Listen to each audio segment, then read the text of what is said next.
What is up, everybody? Furious Nation is fucking back. January 10th, 2026 is the date. Furious Nation is back for the first time since August. It's been over 4 long months. And Furious Nation finally back, starting off the new year right.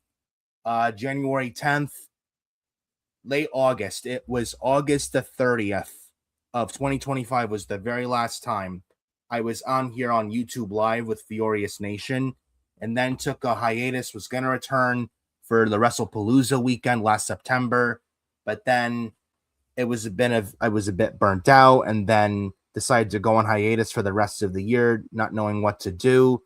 But then the more I thought about it, and I'm just so passionate about wrestling and love doing this YouTube stuff, so, and a little bit of motivation and some not consenting to me, I have decided to officially return Furious Nation, get it out of retirement, have it officially back on a full-time basis here on YouTube with Furious Nation and the Forbidden Podcast every Saturday night, 8:30 p.m. here on YouTube, starting tonight. Now, usually it would be me and my very good buddy Adam Carl. He is unfortunately not here tonight because he's studying for an important exam tomorrow. So, riding solo tonight. We'll have fun, though. We got a lot to talk about. So, Forbidden Podcast. And also, before I get started on the details and before we get into the nice groove of things, talk about news and rumors. There's a lot to talk about and stuff. Before we get into the nitty gritty, I will say Forbidden Podcast was once a month, every Saturday, once a month, but now it's every Saturday night, 8:30. Here will be me and Adam Carl giving our wrestling opinions talk. We'll talk about what happened on Monday Night Raw, SmackDown, NXT. Also going to include AEW as well for the first time on Forbidden Podcast. Include some AEW talk. TNA. Now you may ask, Nick Fiore, are you and Adam Carl going to talk about TNA? The answer is yes. Starting more so, we'll talk a little bit TNA, but more so of TNA next week, as TNA is off Access TV, is off Access TV as they move to AMC channel next week on Thursday, January 15th, which I will be watching, by the way, and AJ Styles will be there. We'll talk about that. He's apparently announced for the TNA AMC premiere, which is very nice because he's Mr. TNA, so I think that's an awesome move. We'll talk about that. But yeah, we'll talk about news and rumors every Saturday night. What happened on WWE, AEW, TNA. We'll include AEW talk. What happened on Dynamite, what happened on TNA, and also SmackDown as well. No, we're not going to put AEW Collision on here because that's a waste of a time show. Now, sometimes WWE PLEs are on a Saturday night. Sometimes, like for example, like the Royal Rumble, the end of this month, January 31st, is going to be in Saudi Arabia. As far as Forbidden Podcast episode that day is concerned, Adam Carl and I will talk about that. The Rumble that early is going to be early that day, so we may just that episode either talk about the Rumble, give our thoughts, or just take that week off, resume the week after the Rumble. But Adam Carl and I will discuss more of that when we get closer to that date. Saturday night's main event the week before, January 24th in Montreal, Quebec, Canada. We'll figure that out as well. Adam Carl and I will talk about that. We'll discuss what we want to do. We'll discuss that after tonight's show. Talk about it before next Saturday, and we'll see. We'll talk about what we want to do, and we'll go from there. That's in 2 weeks from now. We'll play that by ear. But speaking of Adam Carl, like I said, he's unfortunately not here tonight. He was going to be on here, but unfortunately, because of exam circumstances, he has an important exam to take tomorrow that he's studying for tonight. He can't make tonight, but he will be back on here next week. So tonight, you just got me. Next week, you'll get full-on Nick Fiore and Adam Carl.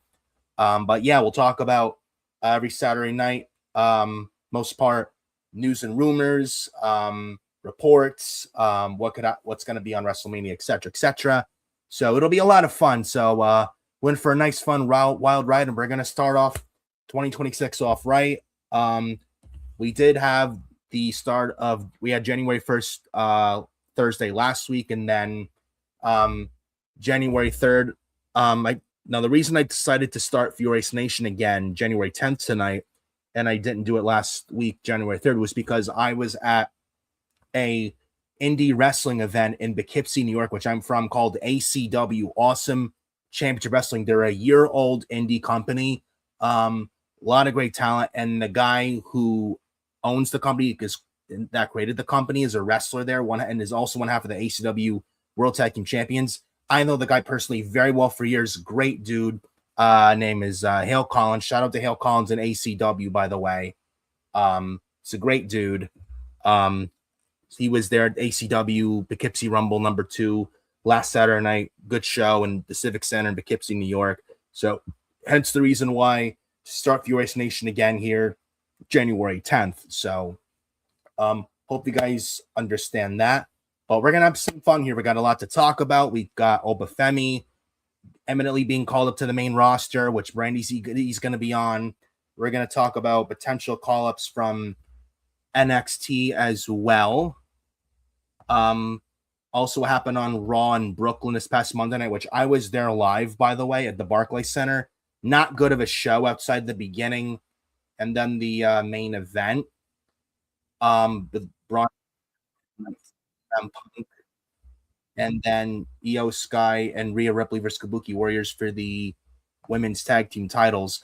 Other than that, it wasn't that good of a show, in my honest opinion.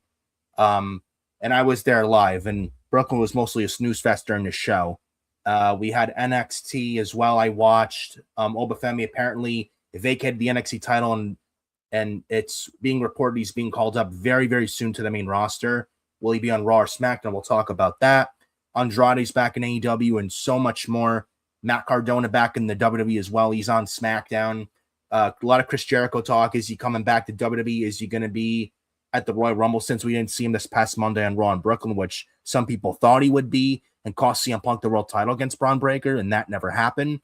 So is Jericho going to be in Saudi at the Royal Rumble for his WWE return instead? We'll talk about that. Also, Drew McIntyre. I watched SmackDown last night in Berlin, Germany. Drew McIntyre, Cody Rhodes, 3 stages to hell for the WWE Championship. Jacob Fatu's back, and Jacob Fatu is back in the fold. And Drew McIntyre is your brand new WWE champion. They actually did it. Triple H last night did not play it safe. 2025 was Triple H's worst creative year, and he played it safe throughout all of 2025. Last night was not safe and took a risk and actually pulled the trigger and put the WWE Championship on Drew McIntyre. Even if it's a transitional reign, he's the champion, which is a very good thing, and it creates unpredictability now with him as champion and intrigue. And Cody Rhodes may very well be in the Royal Rumble match, which now makes the Rumble unpredictable, and I think it's exciting. But we're going to talk about that all here for episode 7 of the Forbidden Podcast and the FioriousNation Forbidden Podcast return here on YouTube. First things first, before we talk about the news and the rumor stuff throughout the week, first off, hit the like on the video, especially if you're new watching this, especially if you're new watching FioriousNation. It'd be greatly appreciated. It would help in the YouTube algorithm. And make sure you subscribe to FioriousNation as well. And when you subscribe to FioriousNation, turn on that bell for all notifications whenever you are notified when FioriousNation goes live here on YouTube every Saturday night with the Forbidden Podcast. So that out of the way. And as far as social media is concerned, follow me on X or Twitter at FioryNick579. Go follow me on Twitter, Facebook at Nicholas_Fiore_31. You can add me as a friend on Facebook if you like. And then Instagram at NicholasFiore2014. And TikTok. I don't use TikTok much, but I do have a TikTok. Follow me on TikTok at FioriousNation. So let's start off 2026 off right, and Happy New Year, everybody. Hopefully you had a safe new year, and hopefully 2026 this year is much better than last year, because last year, 2025, was not kind to wrestling at all to WWE and AEW. Hopefully this year's better, and hopefully overall this year is better than last year, but only time will tell. But we're going to start off 2026 off the right way, and we are going to start with the Monday Night Raw talk. Now, Raw this past Monday was at the Barclays Center in Brooklyn, New York, the Stranger Things Raw. Stranger Things, more like awful things. With that being said, and when I say that, I was at Raw this past Monday live in Brooklyn. Live atmosphere nice, but the show this past Monday was not good. It was not good at all. The women's tag team title match between the Kabuki Warriors versus Io Sky and Rhea Ripley, that opened the show. That was good. We got new women's tag team champions in Rhea Ripley and Io Sky.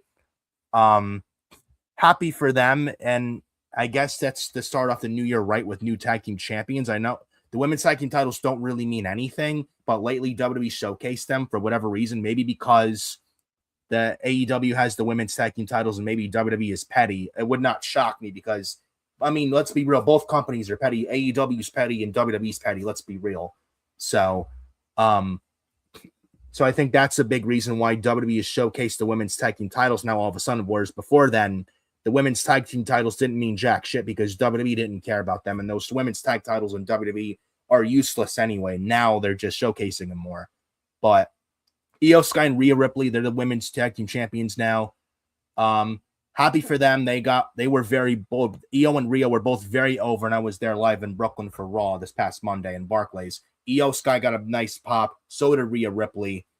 Io and Rhea won the titles. I do have to ask, what does Stephanie Vaquer now do for WrestleMania? Because I was originally thinking Stephanie Vaquer versus Rhea Ripley at WrestleMania for the women's world title. That may not happen now, or maybe it could. Maybe Rhea and Io dropped the titles before WrestleMania. Who knows? But I was hoping Rhea and Stephanie, but now I don't know at this point.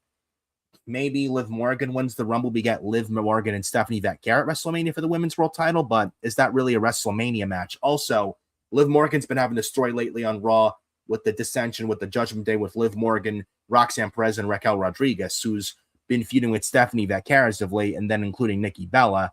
And now Nikki Bella seems to be no more. She was on the last Raw of 2025 in a triple threat. It was Orlando, I think. That last Raw of 2025 was a triple threat. One of the matches, a triple threat. The women's world title, Stephanie Vaquer, Raquel Rodriguez, and Nikki Bella, whereas Stephanie retained by pinning Nikki Bella. And Nikki Bella hasn't been seen since. It looks like Nikki Bella's no more, which is a very good thing. Thank God, and good riddance. Nobody wants to see Nikki Bella on TV in 2025, 2026. So if she's off my TV, I say no complaints for this guy. Good fucking riddance, Nikki Bella. We don't need Nikki Bella anymore. That's just me. But Raquel's still feuding with Stephanie. Don't know what they're doing with that. Does Stephanie Vaquer even go into WrestleMania this year as the women's world champion? I don't know. For all we know, it could maybe be Roxanne or Liv. Maybe Liv Morgan wins the Rumble, and maybe Roxanne wins the title, and we get Liv and Roxanne for the title. I don't fucking know. Maybe a Fatal 4-Way, Raquel, Liv, Roxanne, and Stephanie in a Fatal 4-Way for the women's world title at WrestleMania. But then it's like, if you do that, it's trying to get everyone on the card. But you don't want to leave Stephanie Vaquer off the card. And Liv, Raquel, and Roxanne have this story going on with this dissension and the Judgment Day with those three. So you're not going to leave them off WrestleMania either. I don't know where the hell they go, or if they even still do Rhea and Stephanie for the women's world title at WrestleMania. I don't fucking know. And then Io Sky, you're not going to leave her off the card. What does she do? You know? Kabuki Warriors, do we got Asuka versus Kairi versus Io in a triple threat at WrestleMania, the story? Or Asuka versus Io at WrestleMania one-on-one? I don't know where WWE goes with this, but I just hope they know what they're doing, because right now it looks very slim pickings for Stephanie Vaquer. Not much for her to work with outside of just Raquel Rodriguez. So I'm hoping Triple H knows what he's doing, and things hopefully play out, and hopefully they play their cards right going into the Royal Rumble and into WrestleMania season. Which, by the way, I hope WrestleMania season this year is better than last year's, because last year's was not good whatsoever. Even when they turned John Cena heel, it was a great moment. But looking back on it now, with the work and The Rock never showing up, and instead we got fucking Travis Scott at WrestleMania 41 Night 2 in Las Vegas, the whole John Cena heel run was a flop. And I don't think he ever should have turned heel. If Cena wanted to turn heel, it should have been in 2012, not in 2025, but Cena's last year. Just my take. But I just hope Triple H knows what he's doing, as far as the women's world title picture is concerned for WrestleMania, because right now there's a lot more questions than answers as far as I'm concerned. But speaking of Stephanie, we did get Stephanie and Raquel in a segment where Stephanie Vetcare was wearing a boot on her left foot, and then Raquel Rodriguez attacked it. And it is said that Stephanie Vetcare is not supposed to miss much time, which is good. We don't need another major injury in the company, especially with a lot of the shoulder injuries lately in WWE, like Sheamus, JD McDonough, Dominic Mysterio out for a while. So, like I said, hopefully they know what they're doing with Stephanie Vetcare and the women's world title overall at WrestleMania this year. But time will tell what they want to do and what they do. So, Stephanie Vetcare is not supposed to miss much time. That's one of the rumors as well. She's not supposed to miss much time. It's like a minor injury, so that's good. And she shouldn't miss WrestleMania, which is a very good sign as well. Io Sky and Rhea Ripley, new women's tag team champions, like I said. We also had on the show Gunther and AJ Styles. Gunther was booed out of the building in Brooklyn, saying still the same promo. I made John Cena tap out like a bitch at Saturday night's main event, December 13th of 2025. AJ Styles then comes out, interrupts Gunther, slaps him right in the jaw, and they get in a big face-to-face confrontation. And then it led to Adam Pearce booking AJ Styles versus Gunther on Raw in Dusseldorf, Germany this Monday night, which I'll be watching. And Raw this Monday night, or this Monday afternoon, live 2 p.m. This Monday afternoon. They'll be live on Netflix 2 p.m. this afternoon because they'll be in Dusseldorf overseas. They're on this UK tour now before they go into Montreal, before they go into Saudi for the Royal Rumble weekend.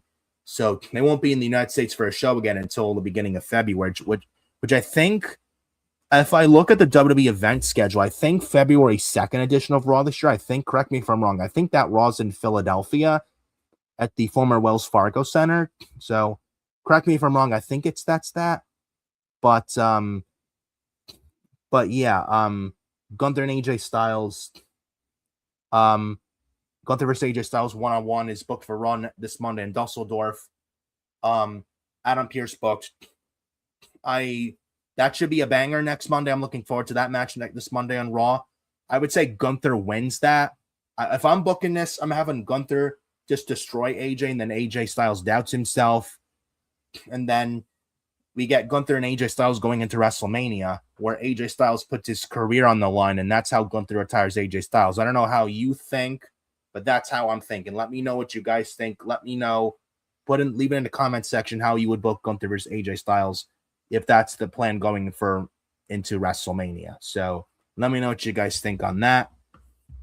We did also get Becky Lynch and Maxine Dupree for the Women's Intercontinental title. This wasn't that good, and Becky Lynch won by using a rope, by putting her arm on the bottom rope or something like that. The match could have went on a little bit longer, but this match really wasn't that good. It was their worst out of their all matches, and Maxine Dupree has been getting better, but this match was not good. This match wasn't good at all, and I'm liking the heel work Becky Lynch is doing, though, regardless, despite of that. And Becky Lynch is the Women's Intercontinental Champion again, two-time Intercontinental Champion now for the women's division on Monday Night Raw. Am I okay with this move? Yes. This is the right move. Yes, it is. This 100% the right move, no questions asked. It was nice to have Maxine Dupree as Women's Intercontinental Champion for a while, but at some point, it was going to go to Becky. It was going to go back to Becky Lynch anyway. And Maxine Dupree won it in Madison Square Garden on Raw November 17th of 2025. That was John Cena's last MSG appearance on that Raw, where Maxine won the title because of AJ Lee. And Maxine Dupree held it for like 2 months, a decent title reign. Nothing that much bad at all, but I mean, it was going to go to Becky Lynch anyway, so I'm not mad at it all. And I think we get Becky Lynch and AJ Lee for the women's IC title at WrestleMania 42 on one of the nights, and Becky goes over. I don't think AJ Lee is back in the WWE company to win any titles or anything. I think she puts Becky Lynch over at WrestleMania. That's just my honest opinion. I think that's the direction they go with Becky Lynch going into WrestleMania this April in Las Vegas. Just my take. We did also get Lyra Valkyria and Liv Morgan one-on-one. It was all right. And Liv Morgan won with the Oblivion. Nothing really special. It was all right, but Liv Morgan picks up the win. Not much to talk about there. And then we get the main event of Raw this past Monday night. Braun Breaker, CM Punk, World Heavyweight title. As I take a sip of my drink, catch my breath, talk about the main event of Raw Monday night.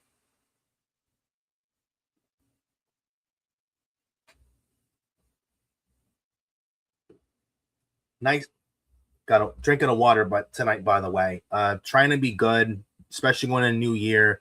Lost some weight, 242 pounds from a few weeks ago, 256 pounds. So lost some weight lately and was sick for the past couple weeks, but maybe it was like a stomach bug, but lately eating less and dropping weight. So that's a nice thing. Trying to drink just water, trying to be healthy, not drink all the sugary drinks like the fruit punch, the iced tea, trying to be good. So drinking water, by the way. Nice cold, by the way. And before we talk about the main event of Raw, we got Wesley Stover 1993 in the chat. Hi, Nick. It's nice to see you again. It's been a while. Absolutely. And it's great to be back with FioriousNation Forbidden Podcast back here on YouTube. And I missed it, honestly, here, man. Being all away from this for 4 or 5 months, man, and I genuinely missed it. And I wanted to, was thinking about it for a while of coming back. And because I love the podcast so much, love talking about wrestling so much. And eventually got to me that I just have to go back to it. And best decision I ever made. And glad to be back and glad you're here. Very much appreciate you and every single one of you watching this, by the way. So then we got Wesley Stover also in the chat saying the following week Raw will be on at 3 p.m. Thought Netflix said at 2 p.m. I could be wrong, like 2 or 3. Either way, it'll be in the early afternoon for Raw this Monday night, which I don't mind. You watch Raw early and you can watch at your own time. Hey, you get no complaints from me. So, but SmackDown though on Netflix internationally, not in the U.S. because in the U.S. they're on USA Network, so they're taped like SmackDown last night. So, anyways. Damn, that's nice cold water. But,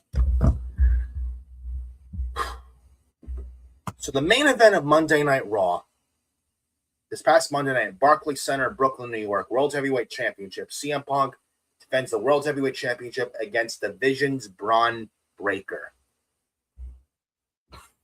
Now, I said this past Monday on Raw, and I was there live, this past Monday night on Raw was not a good show. It wasn't a good show at all. Outside of the opening match for the women's tag team titles between Io Sky and Rhea Ripley versus Kabuki Warriors, and then the main event here for the world title with CM Punk, Braun Breaker. Those are the only 2 good things of the show. The rest was not good at all. Just very, very bad Monday Night Raw. Just boring. Just very boring. And I felt like they copied the same formula with the first ever Raw on Netflix last year, where the first ever Raw on Netflix, when they were in Los Angeles, I believe, in the Intuit Dome early January of 2025. That show wasn't that good. They had all the big names like Hulk Hogan and Undertaker, and then you had CM Punk versus Seth Rollins in the main event. You had Roman Reigns and Solo Sikoa for the Ula Fala, etc., etc. Rhea Ripley and Liv Morgan for the women's world title. That show last year wasn't that good. Then the weeks following that were much better going into the Rumble. Maybe that's what they're doing with starting Raw next week. So hopefully Raw this Monday is better. They'll be in Dusseldorf, Germany this Monday on Raw. They won't even be in the United States. And Raw had to cater to the Stranger Things thing with Netflix with this past Monday on Raw on Netflix. And it was a Stranger Things themed Raw this past Monday. To me, it kind of threw me off. I'm not a big Stranger Things kind of a guy. I don't watch Stranger Things. I don't know if you guys do. I don't. But it just didn't sit well with me with the presentation of Raw this past Monday. It just didn't fit in my opinion. So hopefully next week's Raw is better than this past Monday night's Raw, because this past Monday night's Raw was god awful. It was not a good show at all. And the main event, the main event of Raw Monday night with Breaker and Punk for the world title, outside the women's tag title match, that was the only thing that felt Raw. That was like the felt Raw of old. And Punk and Breaker for the world title, very, very good stuff. And I was going Braun Breaker to win. but CM Punk ended up retaining. He had the Vision interfering during the match. You had Rey Mysterio, Penta, and Dragon Lee interfere, fight it out with the Vision. You had Paul Heyman trying to interfere. He got knocked down.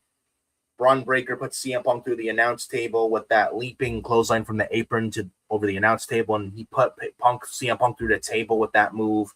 Throws CM Punk back in the ring, takes the straps down. Then he goes run back and forth the ropes for a spear. Punk catches him with a knee, hits a GTS for a second time in the match, and that was enough for CM Punk to retain. And we didn't even get Chris Jericho back afterwards, this past Monday on Raw, and they just went and credits, get home safe, everybody, and that's it. We didn't even get Chris Jericho.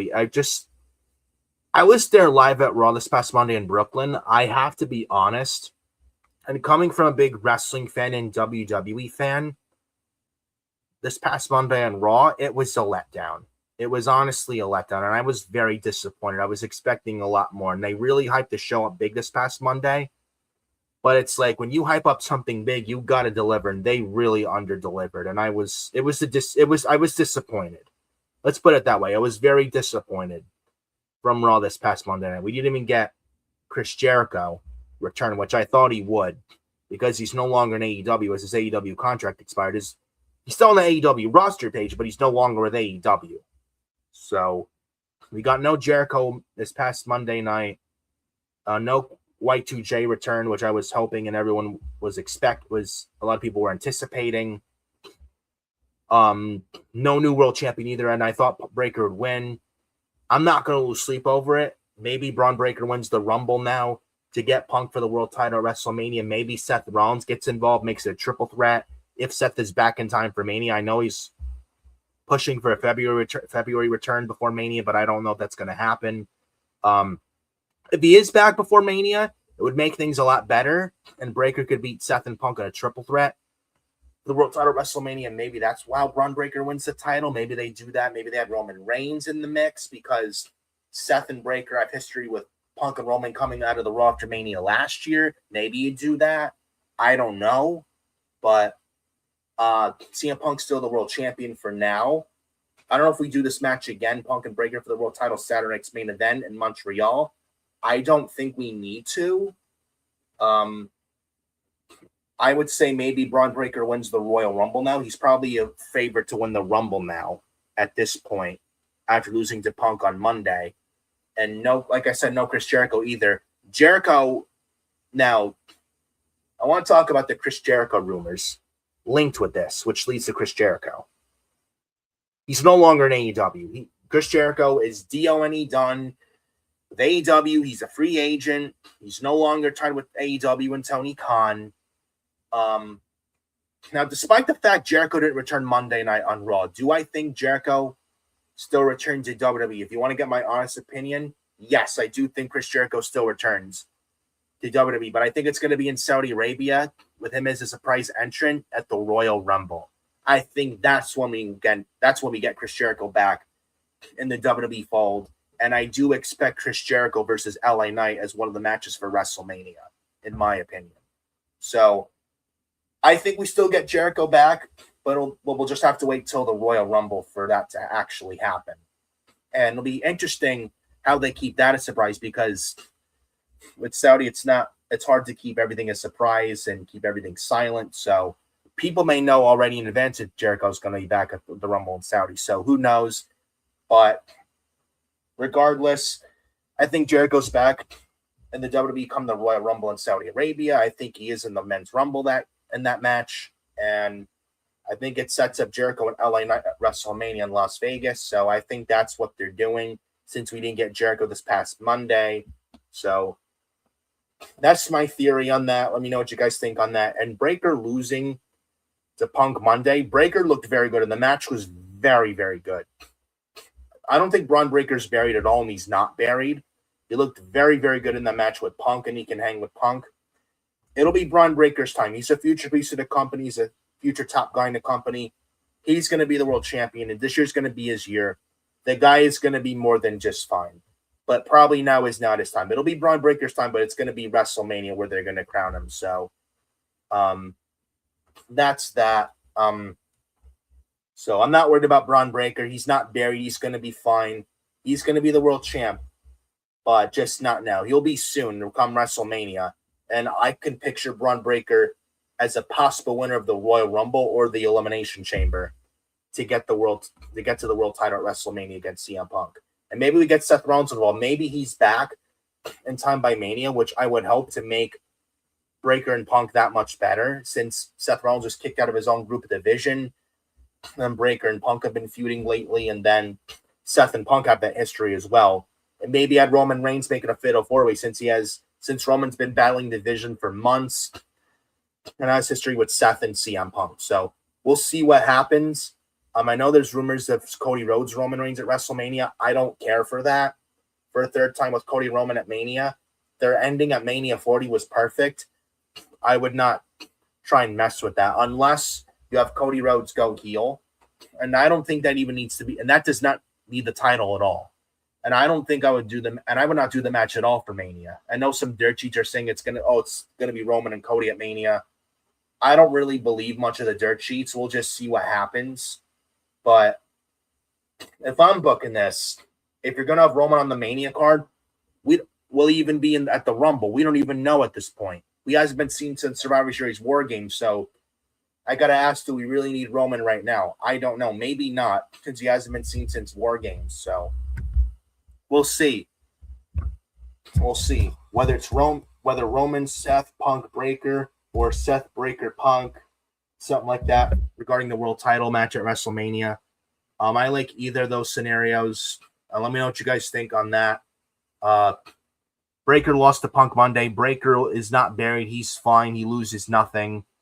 No damage done to Breaker at all. So I'm not mad that Punk won, and the match was very good. I was hoping for Braun Breaker. I wish Breaker would have won, but I'm not that mad where I'm going to lose sleep over it. And Breaker loses nothing whatsoever. So Braun Breaker will be fine. Those saying, oh, Braun Breaker's buried. He's not. Don't worry. He will be just fine. Braun Breaker will be just fine. So he'll be the world champ by WrestleMania, I'm very sure. So not to worry at all. And then that's that for the Raw talk. We're going to go into the NXT talk as well. NXT had New Year's Evil this past Tuesday night on the CW at the Performance Center, Orlando, Florida. I did watch that as well. Some news coming out of that. We got Blake Monroe, Thea Hale, which was going to be for the Women's North American title, but that never happened as Blake Monroe was injuring Thea Hale. Then Ava said to Blake Monroe, you're not getting your North American Women's title match, and banned from that. There were rumors of Blake Monroe being called up to the main roster potentially soon. But now I'm hearing that's debunked.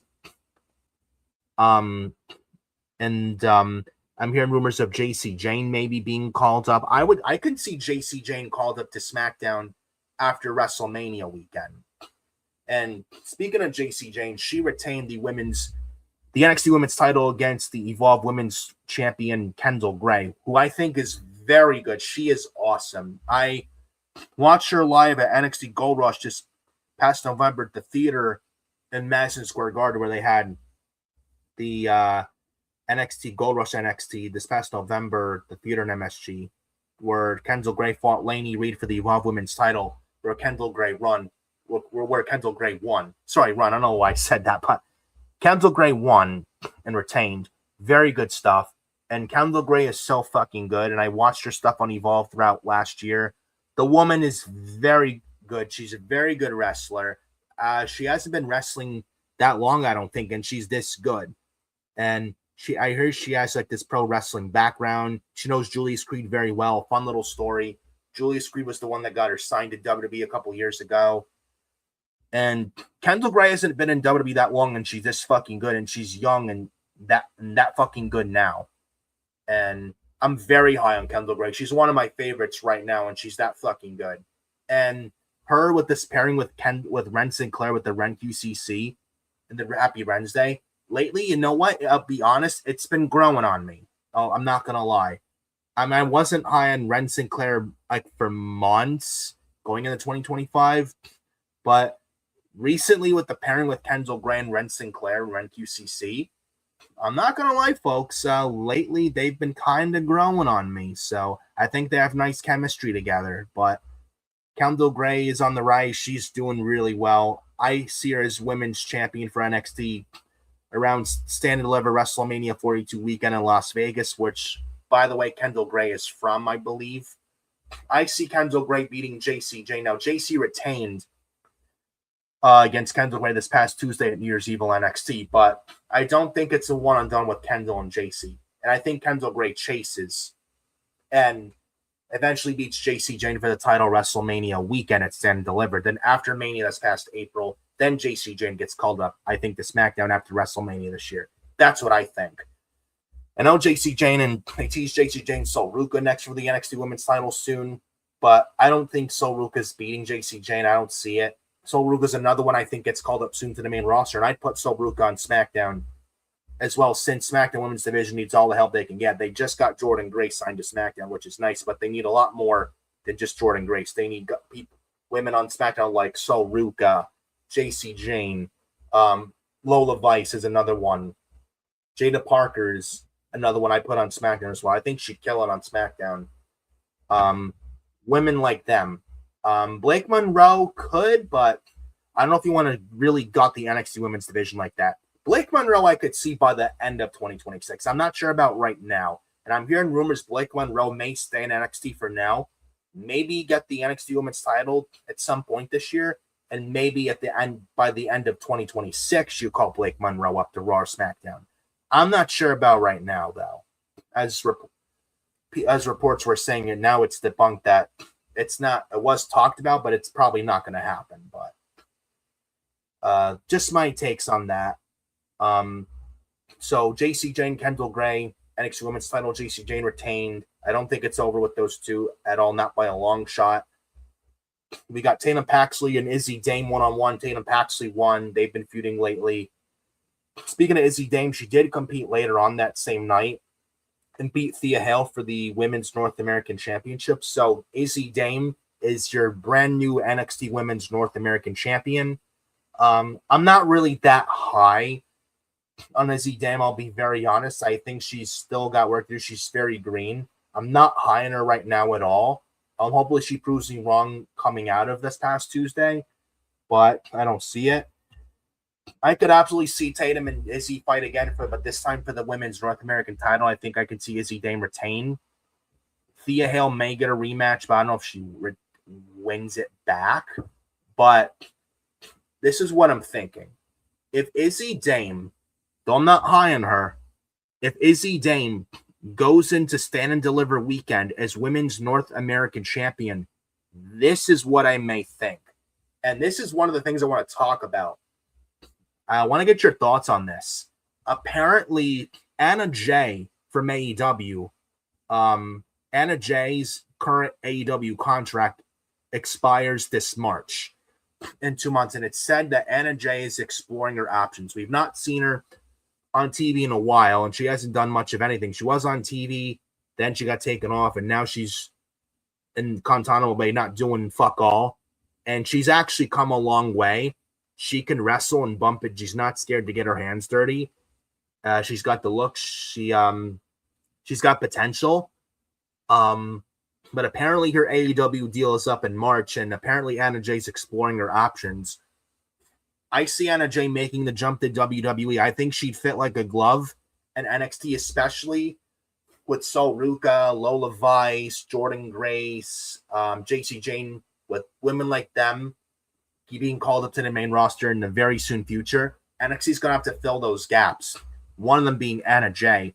I could absolutely see Anna Jay make the jump to WWE, go to NXT, and maybe take the Women's North American title off of Izzy Dame around Stand and Deliver. And if Stand delivers in April, I could probably see that. And you give Anna Jay the Women's North American title and let her run with it. I think she'd do very well for herself in NXT. She's come a long way. She's not a bad wrestler at all. The promos and charisma, Anna Jay, I think, with the charisma and promos has a lot to be desired, but that's why they have the Performance Center to help the young boys and girls help with promos. So I think NXT would be perfect for Anna Jay. But overall, I think she makes the jump from AEW to WWE, and she won't be the last. I could see Anna Jay make the jump. Britt Baker, her AEW contract is up to September. Maybe she gets an early release like Ray Phoenix last year, hopefully, instead of Tony Khan having her in Guantanamo Bay wrongfully so and into her contracts up, you know. But Britt Baker, even if she's in NXT for a short while, then gets called up to the main roster soon after. Thunder Rosa's not doing anything in AEW. I'd say have her make the jump to WWE, have her in NXT. Women like them. But yeah, they're going to have to fill those spots for the women's division NXT with people like Soruka, Jacy Jayne, Jordan Grace, and Lola Vice. At least those women getting called up to the main roster. And I could see them on SmackDown, in my opinion.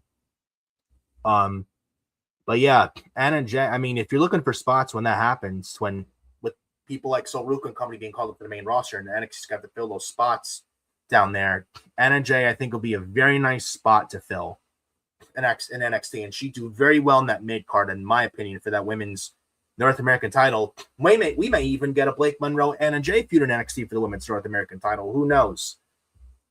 But I do think Anna Jay makes a jump. I think it's the right move. She's been in AEW pretty much since the beginning when they started in 2019. A pretty much an AEW original, has been there since day one, has done pretty much everything, and there's really nothing for her right now in AEW. I don't see her as the TBS champion. Tony Khan's not going to know what to do with her as TBS champion. She's not fighting for the women's world title. Forget about that.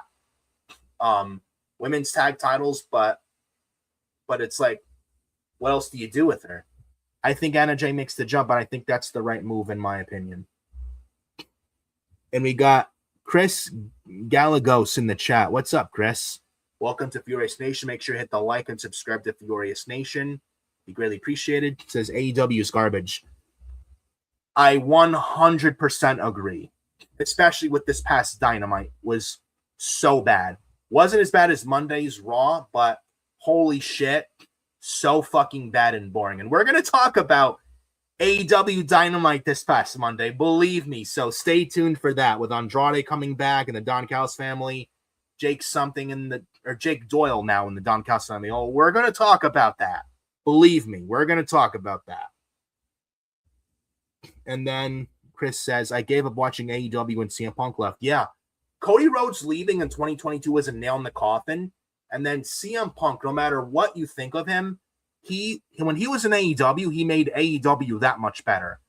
And then the Bucks, and then the Colt Cabana thing, and then the Brawl Out, and Hangman Page going into business for himself, and then the Jack Perry incident with the Real Glass thing, and Tony Khan not handling it, and then Punk had to handle it, and then he shoved Jack Perry and put him in the headlock, and then CM Punk quit AEW, but Tony Khan fired him with cause, and then Tony Khan went on live national television after the incident in Chicago, of all places. Then Tony Khan said that he feared for his life, which then you had the Bucks doing victory laps the day CM Punk got fired from AEW, exposing the Bucks as nothing but petulant fucking kids. And then they aired the All In 2023 footage right after WrestleMania 40 in 2024 in April. And that all debacle and that all crap. And CM Punk leaving was the second nail in the coffin. And when it's been a shit show in AEW ever since Punk left. And after they aired the All In 2023 footage in April 2024, after WrestleMania 40 that year in 2024. And now Punk is back in WWE with no problems because there's real leadership in WWE, whereas now Triple H had his bad year creatively in 2025 last year. But if there's a big difference between Triple H and Tony Khan, is that Triple H is a leader, Tony Khan is not a leader. Tony Khan's nothing but a big fucking money mark who wants to be buddy-buddy with everybody, and he wants to be friends with everybody. He doesn't want anything to do with the drama, leaves in the hands of the disciplinary committee. He leaves in the hands of the disciplinary committee, a.k.a. the Young Bucks, who didn't want Punk there because they were jealous of him. And CM Punk was saying AEW is not a real business on Ariel Helwani's show 2 years ago. Then Tony and AEW got so fucking butthurt, and they had Edge go out there to a rah-rah speech, which was fucking pathetic, by the way. And that all crap. And now Chris Jericho's gone. That's 3 pillars gone from AEW. And it should tell you something that people are losing trust in Tony Khan. And if Jericho's leaving, what message does that send to AEW in that locker room? Like, Daniel Bryan's not going to be there forever. Big Show's not going to be there forever. Adam Cole and Samoa Joe, I don't think stay there forever. Same thing with Moxley. MJF, they're big AEW original. As soon as his AEW contract's up, guess where he's going? Right to WWE. Mark my words. And you don't think he'll make the jump? Oh, believe me, he will. He will. And when he does, he's going to be a much bigger and better start off for, especially when he main events WrestleMania with CM Punk, Cody Rhodes. Mark my fucking words. When that happens, remember this saying, you know where you heard it. Point blank. And then Chris Gallage says, NJ was being held back in AEW. For lately, I agree. Then he says, Tony Khan is not a good businessman. No, he's a fucking mark. He doesn't know a fucking thing what good business is in wrestling. He's a matchmaker. He's not a booker. Let's just put it at that. Tony Khan is a match simulator booker in like WWE 2K Universe mode. But as a booker, he's not a booker.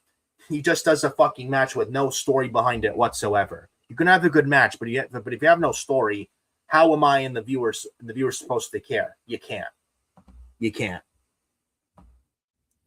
Then he says Tony Khan is holding his wrestlers like hostage. Yeah. Well, I mean, he treats everyone like a shiny new fucking toy. Then he gets bored within 3 to 4 weeks. Then he puts them away in the used toy chest to collect dust for 12, 16 weeks. To then use them when he wants. And it's sad. And Chris Gallagher says TNA is even better than AEW. Yeah. I see no lies there at all, Chris. Tell Chris when he's telling lies. Then he says, I don't want AEW to succeed. It doesn't deserve it. Well, I mean, it's right that AEW's around because you don't want to monopolize the business, but AEW is honestly shooting themselves in the foot until they get their shit together, but I don't see it anytime soon. Honestly. I'd rather have TNA be number 2, not AEW. Yeah, I don't know. Well, I mean, right now, WWE's 1, AEW's 2, TNA's 3. I mean, because AEW has more money, I don't know. AEW will get worse in 2026. Oh, believe me, it will. It will, and I don't see it changing at all. Tony Khan was afraid to get killed. Well, he said he feared for his life on AEW television. TNA will get better in 2026. Tony Khan will fail. Young Bucks suck like shit. Oh man. Man, Chris Galagos, man. In the chat, man. I hope AEW gets eliminated, or gets terminated, rather, and censored and terminated off TV. AEW originals suck. AEW is a joke. He then says, I hate Tony Khan guts. AEW is crappy wrestling. I hope Tony Khan loses his business. AEW is not helping New Japan Pro Wrestling and not giving anything back to them. I mean, they purged all their talent like Will Ospreay, Okada, people like them. It says the partnership with AEW New Japan hasn't been presented too well at all. I agree. And he says I'd rather have watched Scooby-Doo cartoons than AEW Dynamite or Collision. Yeah, I don't see any lies there either, there, Chris. I honestly. And Collision, by the way, I will not be talking about here. That's a waste of a fucking time show. Just letting you guys know. I apologize for the coughing, by the way. So, catch my breath. So, anyways, as I was saying about NXT, NJ I see making the jump when her AEW deals up in March. I think that's the right career move. And I think she'd do well for herself in WWE and in NXT. We got Izzy Dame, new women's North American champion. Jacy Jayne retained the NXT women's title. Tatum Pax would be Izzy Dame before Izzy Dame won the North American title as well. We also got Oba Femi and Leon Slater, the TNA X Division champion for the NXT title. Oba Femi retained. And after he retained, it cut to backstage with Ava and the NXT roster saying that 2026 is going to be something for NXT and new people stepping up. Robert Stone stormed to Ava's office, said, Ava, did you, I just saw what Oba Femi did. And he left and laid the NXT title in the middle of the ring, vacated the NXT title. So Oba Femi retained against Leon Slater, but Oba Femi is vacated the NXT title as he's now officially called up to the main roster. We got to talk about Oba Femi in a little bit regarding his main roster call-up and where he's going to be and potential WrestleMania 42 plans for Oba Femi. So let's take another sip of my water before we discuss Oba Femi.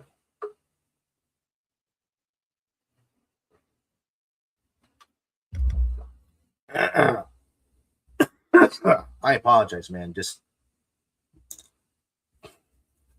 lots to talk about, but we're going to pull through.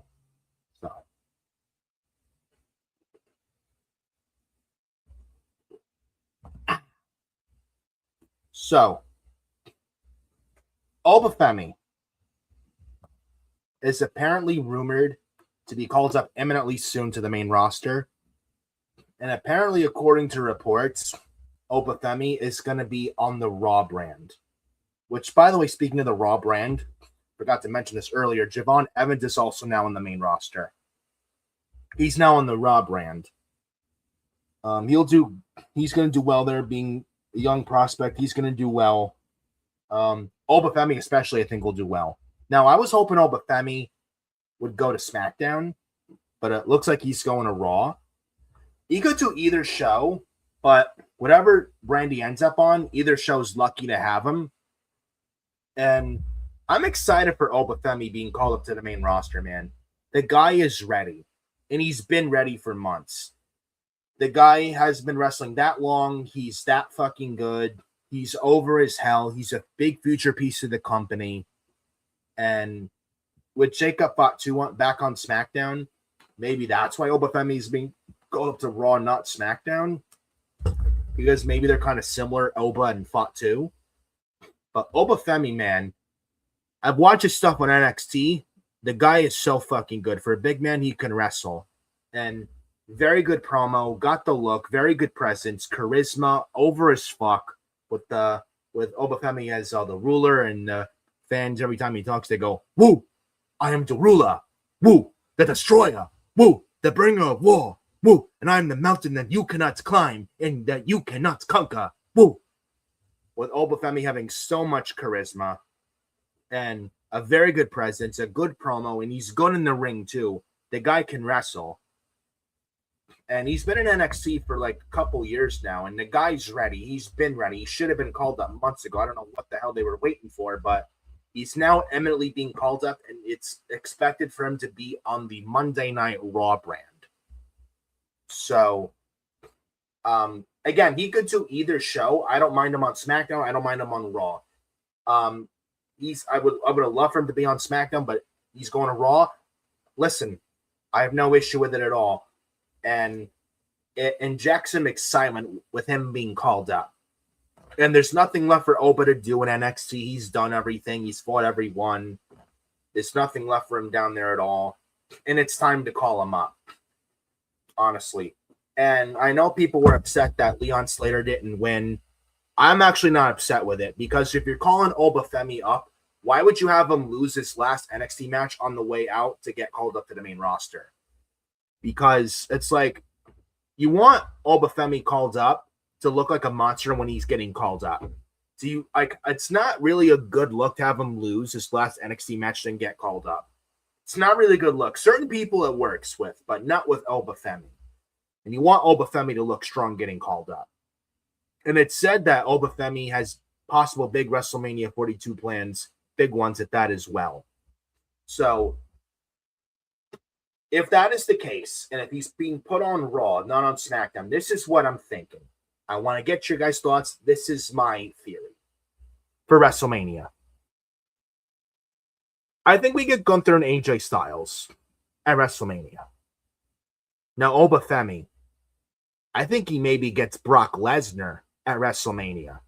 If we're talking, if the rumors are true, there's big WrestleMania 42 plans on the horizon for Oba Femi.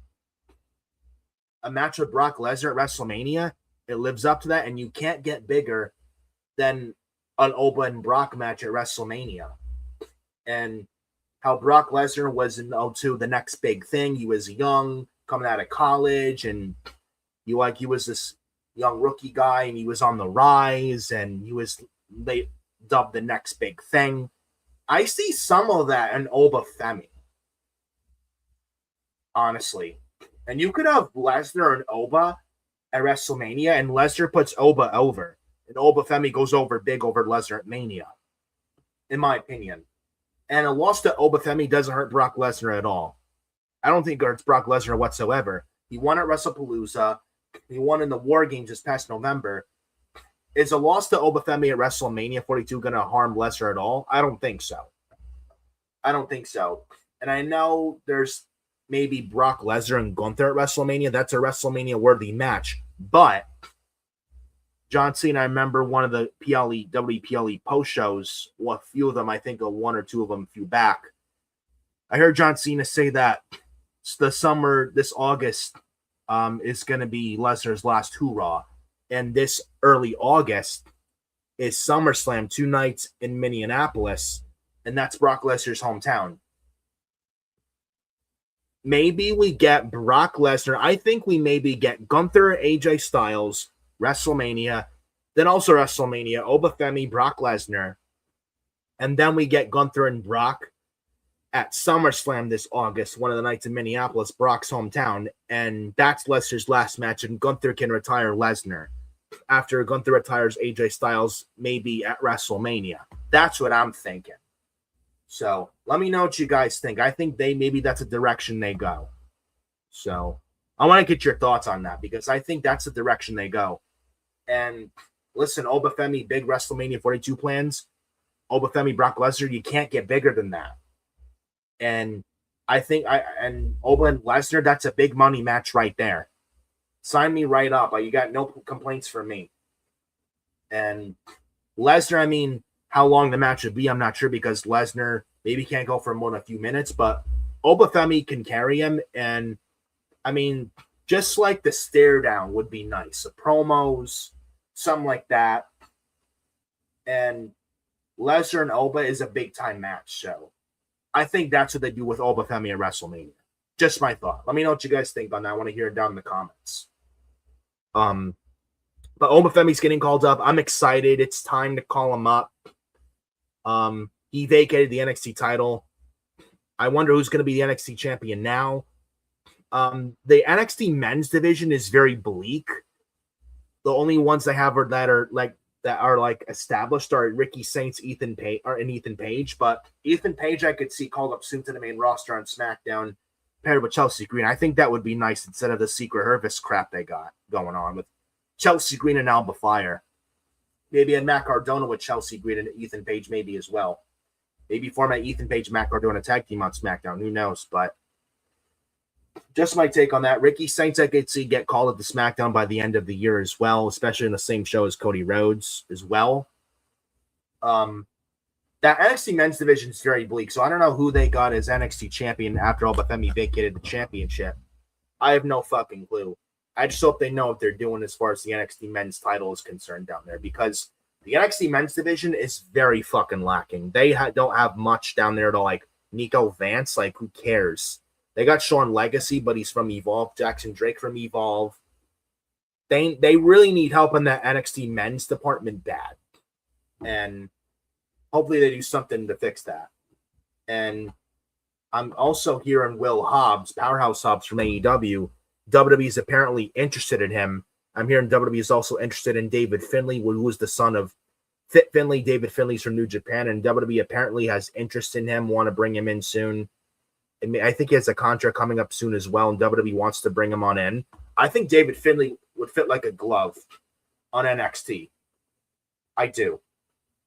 Powerhouse Hobbs, whenever his AEW deals up, maybe sometime this year, bring him on into NXT. That would help NXT a lot as well. So yeah, bring in guys like them, because NXT's men's division is severely lacking. Hopefully NXT knows what they're doing as far as the men's division down there is concerned, because right now needs all the help they can get. So hopefully they know what they're doing. as far as all that's concerned. But Oba Femi has vacated the NXT title, is being called to the main roster. I have no issue with it at all. It is time. It's been time for Oba Femi to get called up. I'm very excited to see what they do. And Oba Femi is going to do really well for himself on the main roster. He's going to be really good. He's going to make a major splash. He's going to be a big deal. And he's going to be a big deal piece of this company, a top guy in the company for years and years to come for sure. I could see him potentially main event of WrestleMania in the future one day. I do. Him, Braun Breaker, Carmelo Hayes. The sky's the limit for Oba Femi, and this guy's going to do very, very well for himself on the main roster. I really see that. He's going to do big things, and I'm excited for what Oba Femi does next in WWE as he gets called up very soon to the WWE main roster, and apparently he's going to Monday Night Raw. So I'm very excited for the Ruler getting promoted to the WWE main roster. So that was with NXT as well. That was NXT New Year's Evil. It was fine for a show.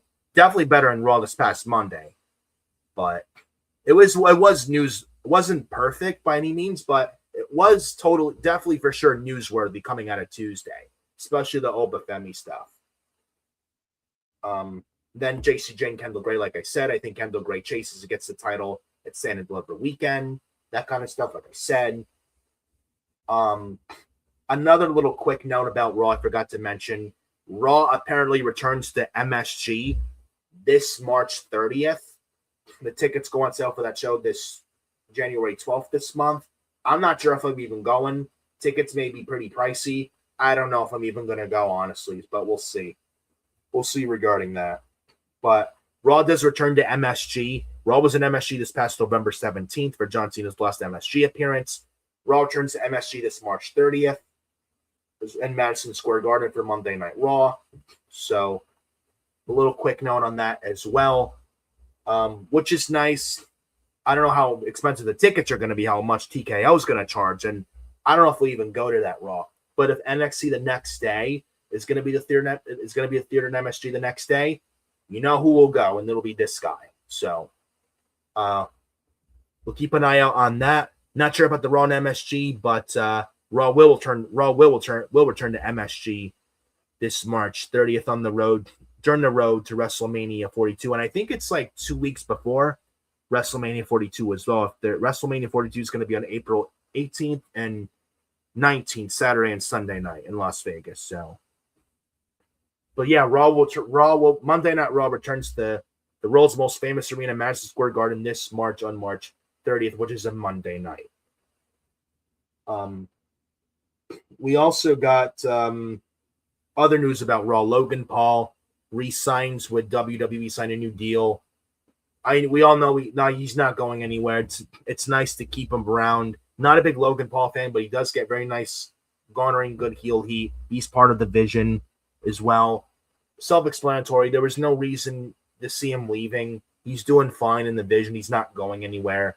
So not much to say about that. And he's re-signed with WWE, which is a good move. So he's here to stay for the long term, signed a new long-term deal with the WWE. So good for Logan Paul. I'm happy he's getting his money and he's staying in the WWE where he belongs, and he's doing well for himself in the Vision. So not a big Logan Paul fan, but I got to give credit where credit's due. Happy for Logan Paul, and nice that he's making his money. So I will say that. And then we also get to the soon AEW talk. We're going to talk about AEW Dynamite next here, episode 7 of Forbidden Podcast. We also got others to come. William Regal talking about the neck injury spot stuff. We're going to talk about that as well. And then AJ Styles on TNA AMC January 15th next week. And then the SmackDown talk from last night, Berlin, Germany, is what's left here of this show. So glad you guys, the hour and 5 minutes of the show. Happy you guys are here. You guys are awesome. And you in the chat, live chat are killing it. Those watching, I'm very happy you guys are here. And I appreciate every one of you. And very happy to be back, man. And also, we got, before I talk about the William Regal and AEW stuff, we got Bruce Harper in the chat. He says, "Hi, Nick. Hope you are doing good." Thank you, Bruce Harper. I'm doing well. Hope you're doing well too. I've been sick, like with a stomach bug, the past couple weeks, but I'm feeling much better now. I had a dry cough, dry throat this past couple days too, but I'm feeling much better now. So, and a couple members of my family were feeling the same way, but they're much better now too. So, it looks like it's like something was going around. So it looks like it's passed by now, which is a good thing. So. And then Bruce Robert says, "Nick, thank you for streaming." You are very welcome and glad to be back, man. And thank you for being here as well. I greatly appreciate you, just like every single one of you here. So I gotta say thank you to every one of you. I'm very grateful and appreciative of all of you here. So I do have to say that, and I am very, very thankful and cannot ask for anything better. Then Bruce Harper says, "Nick, I'm glad you are feeling better and hope you have a very good new year." Thanks, Bruce Harper. Same to you.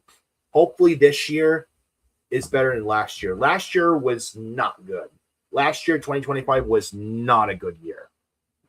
And I don't think just wrestling. It was just overall, honestly, a few deaths in my family. One of my mom's best friends committed suicide the day before the July last summer. And then my mom's friend's funeral happened to be on my birthday, 29th birthday last year in August, and the other stuff. And then WWE and AEW were not good at all. But hopefully this year's better. Then Cameron. What's up, Cameron? What's up, Cameron Johnson in the chat, man? What's up, bro? Says, "Hi, Nick. Just stopping by before bed." Thank you, Cameron, very much for stopping by, man. And hope you're doing well. It's been a long while. Hope you're doing well, man. And hope we should talk soon. But hope you're doing well. And hopefully have a good, happy new year this year as well. Just like every single one of you here in the chat and all of those watching. So now off to AEW talk. AEW Dynamite this past Wednesday. Oh, we got Bruce Harper again in the chat. "Nick, I feel 2026 will be better, and I hope it was happier. It has happier things for you and your family, which I feel must be nice like you." It is very, very much appreciated from me, Bruce Harper. I very touched to hear. That deserves a round of applause right there.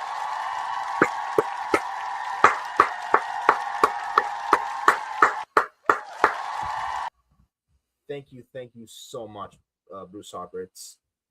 It's genuinely greatly appreciated. I mean that from the heart. So thank you, Bruce. Very much appreciate it so much. So now into AEW talk here on the Forbidden Podcast. First time ever a part of the Forbidden Podcast at FioriousNation, talking about AEW. I kind of wish Adam Carl was here because I know he had a lot to say about AEW Dynamite, which was not a good show, Dynamite Wednesday at all. Not as bad as Mondays, but holy fucking shit, was it bad. It was fucking bad. We got the lights out match at the end of the main event. Why, I don't know. The less I talk about that shit, the better. We got Tony Khan. We got more Tony Khan booking for him fucking self. And then the biggest parts of Dynamite, out of that boring Dynamite episode, Andrade, back in AEW. He was fired with cause from WWE. Then he appears on AEW Dynamite this past October, and he appears on AEW while he was under WWE contract, appeared on AEW television. Then WWE sent a cease and desist letter to AEW because Andrade was still contracted with WWE, and he had a 90-day no-compete clause, and he showed up on AEW Dynamite. Tony Khan and AEW management team didn't even do their research if Andrade was still tied with WWE or not. And then they take him off television after the WWE cease and desist letter to AEW. And then it looked like WWE was going to keep Andrade off no compete for a year. Then it looks like they worked it out. But now Andrade is back on AEW TV. But the last time Andrade was on AEW TV, folks, he attacked Kenny Omega. Now Andrade back on AEW TV. Did Tony Khan follow up with that? Of course not. Of course not. So Andrade doesn't follow up his thing with Kenny Omega, and Andrade's in the Don Callis family like he was in October when he came back to AEW TV. My God. So the more things change, the more they stay the same, huh? 2026, yeah, for AEW, yeah. New Year, same old shit. New Year, same shit. Andrade came back to AEW this past October when he came back and attacked Kenny Omega, joined the Don Callis family. Now he comes back to Dynamite this past Wednesday, no longer with WWE, now back fully with AEW, and he's still in the Don Callis family. Tell me what Andrade's going to do in AEW with him back there now. I can tell you he will do fucking nothing. Mark my words. Mark my words. And he's with the Don Callis family. What is there, 16 members of the Don Callis family now? 18? Like a dozen and a half? You could probably build an hour show with the Don Callis family, man. Jesus Christ. Like Andrade, Josh Alexander, Takeshita. Why he's not out of the group yet, I don't know what we're waiting for. And then you got, and then, oh, and it gets better. It gets better, folks. Not only Andrade now in the Don Callis family, we got someone from TNA no longer in TNA now in AEW. Jake something. Well, he's not Jake. Well, he's something, all right. He's just not Jake something. He is Jake Doyle, which I think is his real name. But my God, Jake Doyle name in AEW. Tell me it doesn't sound ridiculous, bro. My goodness, like that you had Jake something in TNA. And now he's in AEW, and he's in a Don Callis family. And he looks like a twin with Mark Davis in the Don Callis family. This is the best you have for Jake something in AEW? Are you fucking kidding me? In the Don Callis family. Yeah, Jake something. He'll be Tony Khan's shiny new toy in AEW for 3, 4, 5 weeks. Then Tony will get bored of him very quick. And Jake something within about a month will feel just like everyone else in the AEW roster. I guarantee it. I guarantee it. Jake something will go fucking nowheres in AEW. He'll be just another body on the roster. Just a new shiny toy for Tony Khan to play with. This will go fucking nowheres. And why is he in the Don Callis family? Why? I mean, I don't know why. I don't work for the company. I mean, you could ask Tony Khan why. It'll fall on deaf ears, though, but I just don't fucking understand. I don't fucking get it. You have 16, 18 members now. You could create another new wrestling show at this fucking faction, man. My God. Like, I have no fucking words, man. You take Jake something out of TNA for this. This is genuinely the best you have for a talented guy like Jake something. If this was the best you had for Jake something, you were better off letting him stay in TNA at that point. Seriously. This is the best creative in AEW have for a guy like Jake something. He will go nowheres in AEW. Mark my fucking words. And the same thing with Andrade. You think Andrade's going to be a world champion in AEW? Sure thing, buddy. Sure thing. Andrade, just like Jake something, within a short amount of time, will feel just like everyone else on the AEW roster. Andrade didn't do much in WWE either, but at least in WWE, he did something in late 2024 on SmackDown with Carmelo Hayes and then that little tag team with Rey Fenix around the summer of last year. What is AEW going to do differently with Andrade? What is AEW going to do with Andrade that is different than what WWE did? Tell me what. I'll wait. AEW will do fuck all with Andrade. He will be worse. A lot worse in AEW. I'm telling you right now. And also another thing, and I'm making a bold prediction here. And when this happens, you can quote this saying here, episode 7 of Forbidden Podcast on FioriousNation on YouTube. I guarantee it. By the end of 2026, Andrade will be gone from AEW again, and will be back right soon in WWE. I guarantee it. I guarantee it. Because I see a pattern here. Andrade was in WWE, and he got released from WWE in March 2021. Then in June 2021, went to AEW. End of 2023, left AEW, went back to WWE at the 2024 Royal Rumble. Then end of summer, late August, around August of 2025 last year, leaves WWE. Then is back in AEW this past October. Then leaves, still contracted WWE. Then back in AEW this past Wednesday night, the first AEW Dynamite of 2026. And I guarantee you, by the end of 2026, Andrade won't last long in AEW, and he'll be gone from AEW once again, and will be back soon once again in WWE. I see a pattern here, folks. You see where I'm getting at? There's a pattern here with Andrade. So maybe Andrade is the problem. So when that happens and Andrade's gone by AEW by the end of the year, when that shit happens, you know where you heard it from and you know who you heard it from. Clip it right here. I guarantee it. I guarantee Andrade leaves AEW by the end of 2026. I would be shocked if that doesn't happen. And Dynamite was a boring ass fucking show. What else do you want me to say? Dynamite sucked. Dynamite sucked. And then we'll talk a little bit of some TNA stuff as well, briefly, before we talk about William Regal here. TNA is going to be on AMC, leaving Access TV. They're going to premiere on AMC next Thursday night, January 15th on AMC. AJ Styles is announced for the show. AJ Styles from WWE. On Monday Night Raw, he's going to be on the show, which is, I think, an awesome move. He's Mr. TNA and has not been in TNA for a very, very long time. And I think this is an excellent call, an excellent move right here. And I'm looking forward to it. I may actually even watch TNA on the AMC premiere next Thursday night. I may actually watch it. So I'm looking forward to it, and I think I'm going to tune in. But AJ Styles on the AMC premiere for TNA, excellent call by TNA, and I think it's great. And with this year being AJ Styles last year, want him to do some TNA stuff, and him wanting to do TNA stuff this year possibly, I like it.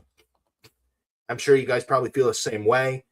And again, I think business-wise, this is a great, great call. So good on TNA for doing this, and add some excitement, in my opinion, to the AMC premiere on the TNA premiere on AMC. So I'm excited with Mr. TNA AJ Styles returning home to TNA. So I'm genuinely looking forward to that.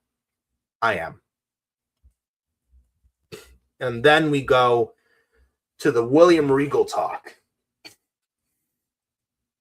William Regal, man. Before we talk about that, I'm taking another sip of my water so I have enough voice, because I got a lot to talk about with William Regal. And I have the tweet that William Regal talked about regarding AEW being too reckless. I have the tweets, and I'm going to pull it up right here. So let me find that out. As I do that, I'm taking a sip.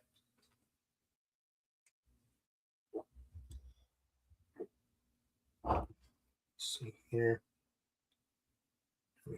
I'm actually going to pull this up here on my notes.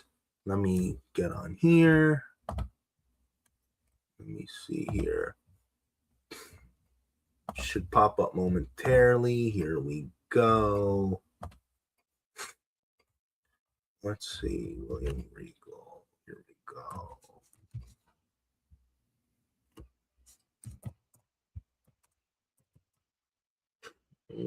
Here we go. So I actually favorited and retweeted William Regal's tweet. It was from December 28th of 2025, by the way. So I want to read this. So listen to this right here. So here we go. Go. And here we go.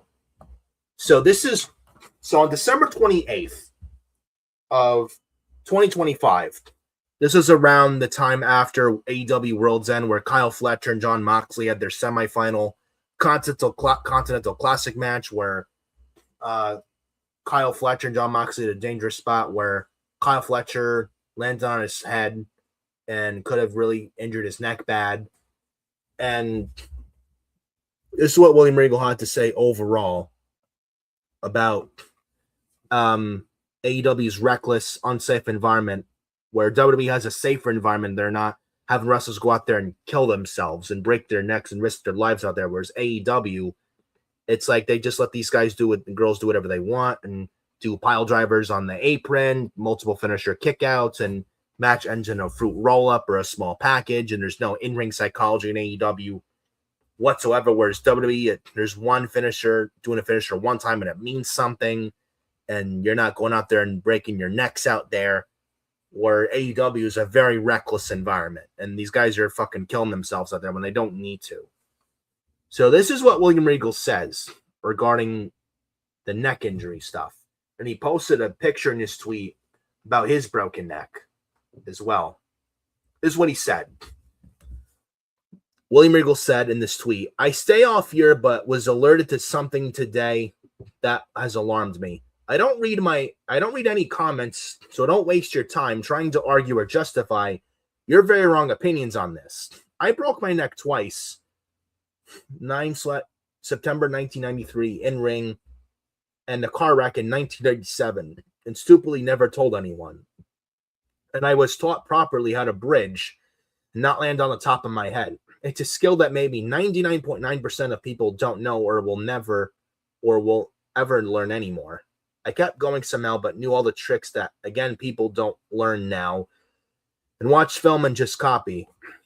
After Mizawa's son passed from his neck problems, I thought it would stop this nonsense, but it's got worse. And whenever I talk to people about them doing it, it's, quote, well, it doesn't hurt.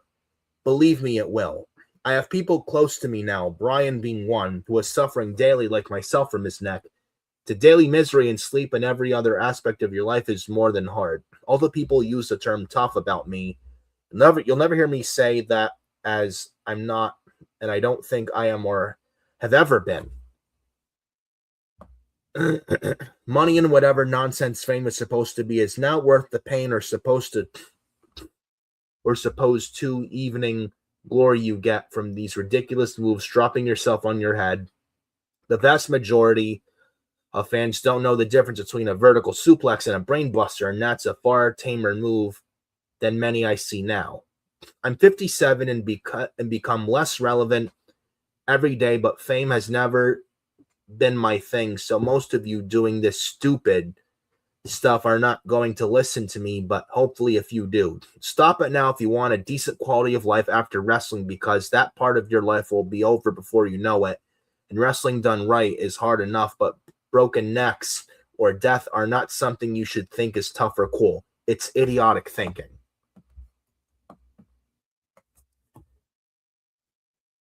Tell William Regal when he's telling lies. Tell Mr. Regal when he's telling lies. I don't think he's lying at all, in my honest opinion. He's not lying whatsoever. A guy like William Regal, who's been in and around the business, a legend, a future Hall of Famer, and if you're a new wrestler in the industry, how do you sit there and not take this advice from a legend in the business like William Regal? If I was a young wrestler in the industry, I'd take the advice from Regal. I would. And the guy's been around the business for years. He's seen a lot of people come and go. And he's very knowledgeable about the industry, and he knows what he's talking about and knows his shit.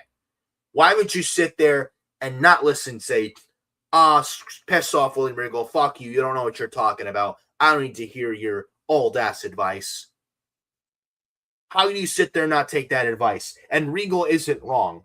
Is it really worth going out there and risking your fucking life, like dropping people on their heads most of the times on the apron, like pile drivers on the aprons 3-5 different fucking times in an AEW match, and risking your neck out there? Is it really worth doing that because AEW can't sell out fucking arenas? Is it really worth it? Like, a pile driver on the apron is very fucking dangerous. Like, you don't need to go out there and kill yourself to prove a point with the match to sell a show. WWE in their in-ring environment is a lot more safer, where they protect their opponents and they do move it safe and they protect themselves and their opponents so they're not killing themselves, their opponent, and stuff. You don't got to go out there and risk your life.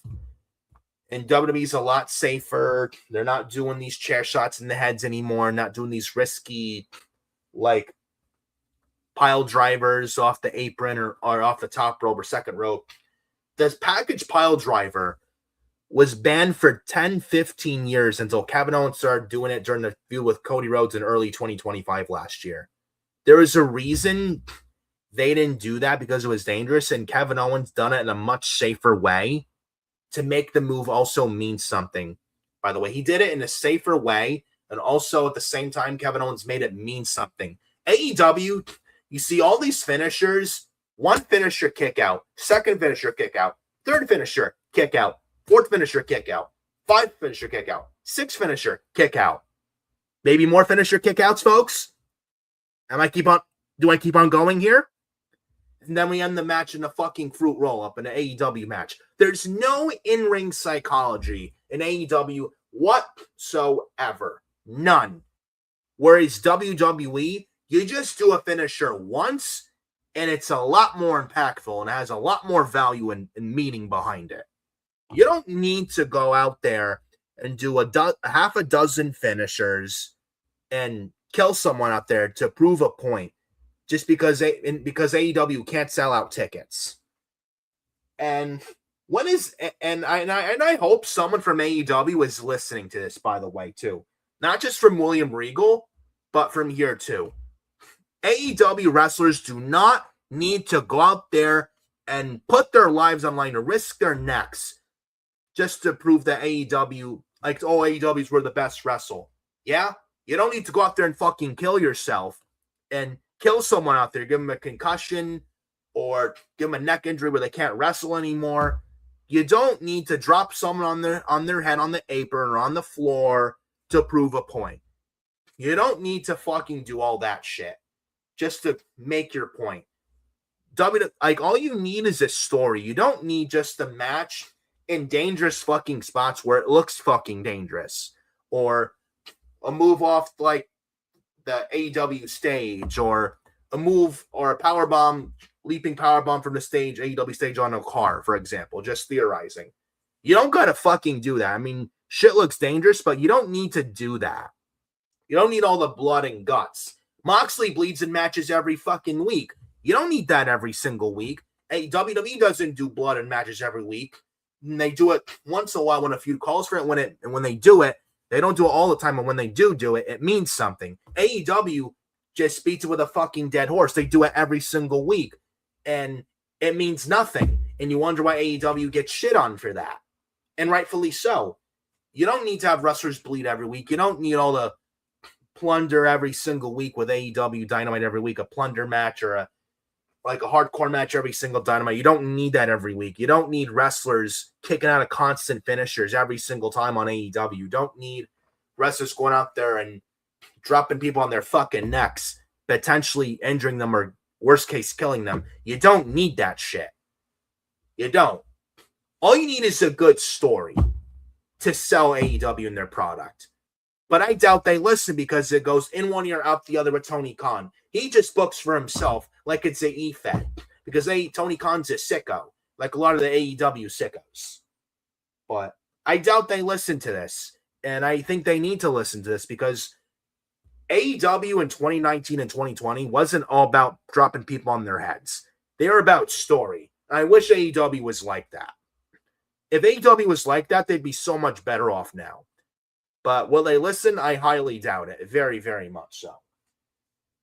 Especially how Tony Khan responded to William Regal's take. And it's ridiculous what Tony Khan replied to with William Regal's take.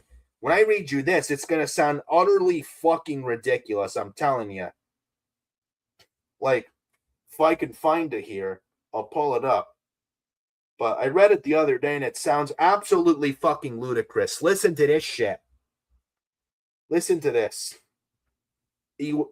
Tony Khan responds to William Regal's recent comments about the safety of the wrestlers, like wrestler safety with dangerous spots. And this is what Tony Khan had to say. And when I read you this, it's going to sound absolute fucking just total ludicrous. Listen to this. This is what Tony Khan said about William Regal's recent comments of that. About wrestler safety. Tony Khan says, quote, "The pro wrestlers are always taking hard-hitting, high-risk chances. And that's one of the things that makes pro wrestling so exciting." Yeah, high-risk chances, yeah. How about storytelling, Mr. Khan? How about that? About high-risk chances. Give me a fucking break. And stories would make it exciting, too. Not what you're doing right now, Mr. Tony Khan. Then Tony Khan also says, quote, "But in AEW, we've been able to have all these great events. We've never had a career-ending injury like that from our wrestling." Well, if you keep doing what you're doing now, and what happens when someone gets severely injured or worst case death? Do they need that for AEW to fucking wake up and get a fucking grip? Is that what they need? That's the last thing they fucking need. My goodness. Then he says, and I don't think that AEW is any different than any other wrestling promotion in the world where the wrestlers want to do their very best. Didn't I say this was going to sound ridiculous coming from this fucking snowman Tony Khan? This fucking Mark Tony Khan. Then Tony Khan continues, and sometimes promotion will step in, and AEW and I have at times stepped in and said, quote, "I can't do that. I don't think that's a good idea, and I don't want to do that every day or every match. But sometimes it comes up, and it's okay. Everything you're talking about, there are things you constantly balance in sports, not just in AEW, but in all of sports, taking care of your athletes and doing things to protect the health and safety of the athletes that make the sport work." And that's end quote of that, of Tony Khan's recent comments about William Regal's recent comments of the wrestler safety. Tony Khan, he fucking amazes me. You know that? Fucking snowman Tony Khan. Utterly ridiculous takes on William Regal's comments. Regal said no lies here. And typical Tony Khan, like the fucking mark he is, says, "Oh, well, we know it's too dangerous. I sometimes step in and say no." Well, you let your I'm sorry, Tony Khan. Don't you tell a lot of your wrestlers? Don't you tell a lot of your wrestlers? Don't a lot of them? Don't you tell? Do you tell a lot of them not the answer of no? And then sometimes you have to step in, but you don't tell MJF no, or Darby Allin no, or anybody else in the AEW company no. You don't tell Moxley no. You don't tell the Death Riders no. You don't tell them no, unless it's something utterly ridiculous and you have to step in and say no. But it's like we haven't had an injury or whatnot. Pretty much disregarding what Regal said. I don't know if Tony Khan has it out for William Regal. I don't know. But just utterly ridiculous comments, man. Like, it just sounds so fucking delusional from a guy like Tony Khan. And as I take another sip, because my throat's getting dry, as motherfucker.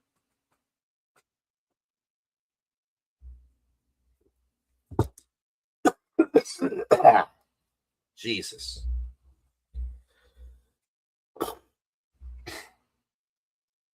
Tony Khan sounds like a fucking delusional little mark that he is.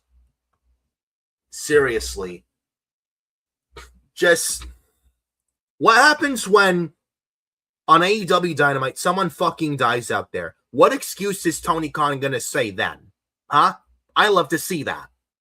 Just nothing but fucking spewing excuses and bullshit from Tony Khan. Just fucking denial and delusion. Like Tony Khan usually is. Tony Khan's a clown. He's a clown. He doesn't know a fucking thing about business or good business in wrestling. He doesn't know what the fuck he's doing. He's a matchmaker. Plain and simple. He's not a boss. If he was a boss, he'd go out there and say, you know what? I don't think we need this unsafe environment in my company. I think it's best that we don't have these wrestlers go out there and fucking kill themselves. I think these wrestlers shouldn't go out there and kill themselves and tell a story. But Tony Khan doesn't do that. He's a pushover and a nice guy. He doesn't tell anyone no. He tells no one no. Because he's too nice of a guy. He's not a boss. He's not a boss at all. And you wonder why AEW is in the state that they're in right now. Because of an incompetent leader like Tony Khan. Who just wants to befriend everybody. And you wonder why. William Regal told no lies here. And Tony Khan is usual in fucking denial. Which I'm not shocked by. But it fucking blows my mind that this clown Tony Khan, now he's such in fucking denial, dude. So fucking delusional. It's not even funny. And you wonder why AEW is in the shit state they're in. They had their worst ever creative year last year at AEW. And I don't see them getting better anytime soon unless Tony Khan steps down. Honestly. It's going to be a long year for AEW, dudes. It's going to be a long-ass year for AEW. Mark my fucking words. So now we got AEW talk out of the way. We got the main event talk for this show. Talk about SmackDown last night. Live from Berlin, Germany.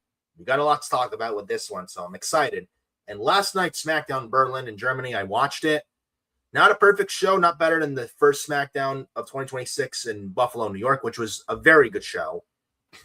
Last night in Berlin was not better than that show, but last night in Berlin was much better than Raw this past Monday. I take last night's SmackDown in Berlin over this past Monday's Raw in Brooklyn 7 days of the fucking week. And I'm not exaggerating when I say that. It's facts. It's 100% facts. So, as I take another sip of my waters, because I want to be able to have a full voice talk about the last portion of the show, the SmackDown talk from last night, and 3 Stages of Hell, and a new WWE champion, Drew McIntyre. Congratulations to Drew McIntyre as the brand new WWE champion.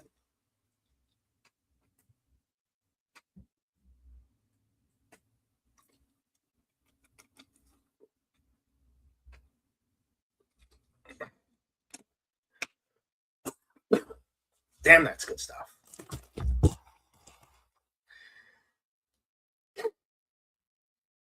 Got SmackDown last night, live from Berlin, Germany. They taped it early in Berlin, early in the day yesterday, because it's a different time zone over in Berlin.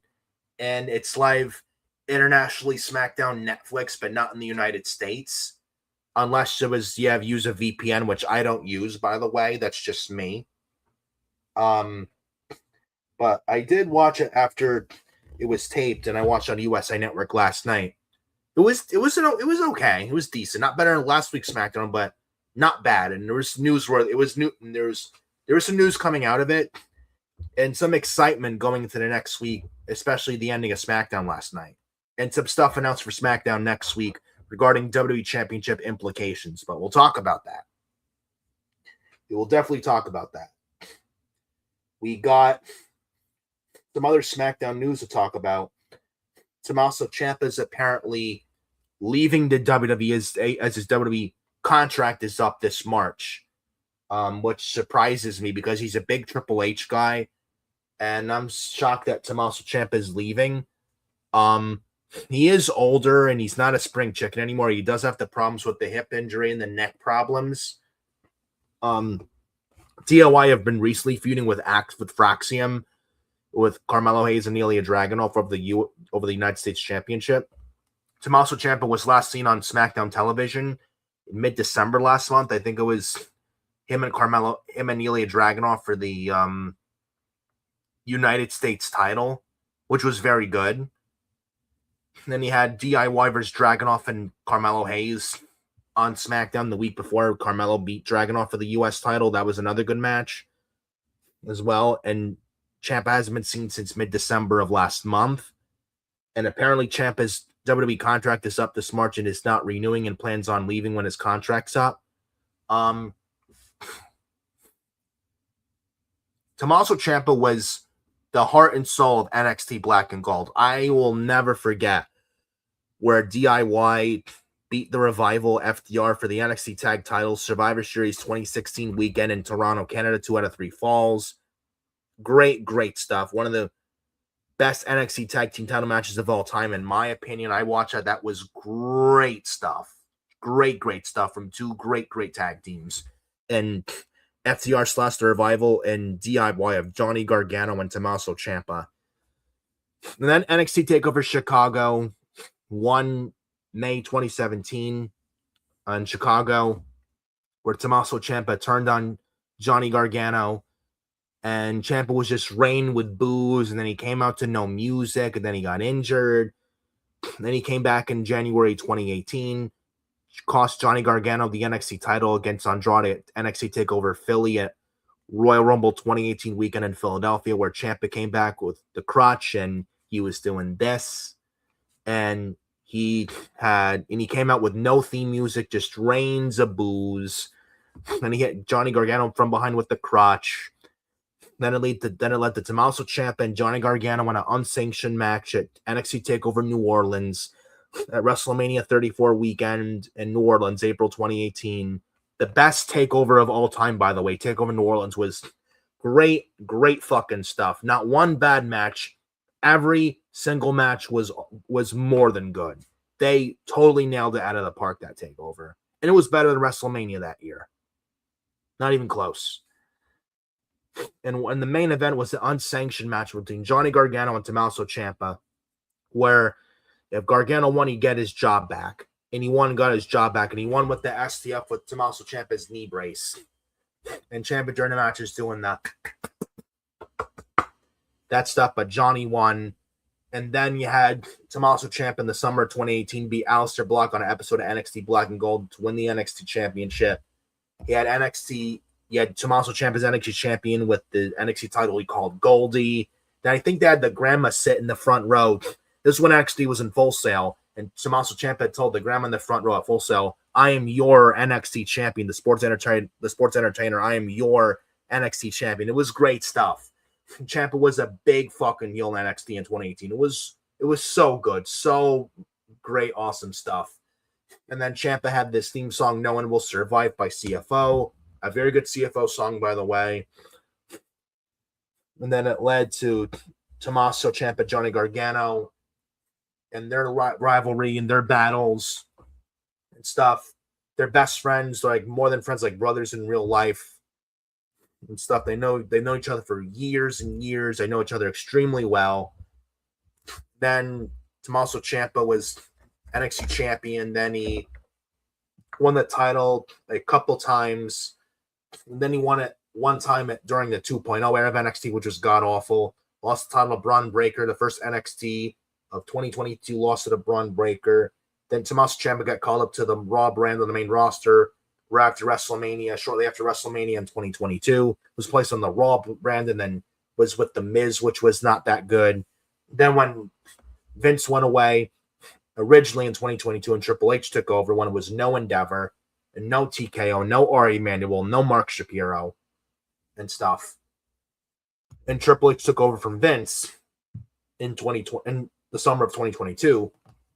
Ciampa's wrestling Bobby Lashley on Raw for the U.S. title, and Ciampa injured his hip. Then in June of 2023 on Raw, he came back from hip surgery, and he was back in the fold. He left The Miz, ditched The Miz, beat The Miz, destroyed The Miz. Then they got DIY back together on Raw in late 2023 after WWE was sold to Endeavor and Vince was out of creative and Triple H went in creative, and Ari Emanuel knighted Triple H as the head of creative 100%. And then DIY were back together again, Wrestling Imperium, Ludwig Kaiser and Giovanni Vinci. And then DIY get drafted to SmackDown in the 2024 WWE draft, got drafted from Raw to SmackDown. They won the tag titles. They held it for like a month and dropped them to the new bloodline of Jacob Fatu and Tama Tonga, stuff like that. Then DIY turned heel in December of 2024, an episode of SmackDown, turned heel and beat the Motor City Machine Guns to win the tag team titles again on SmackDown.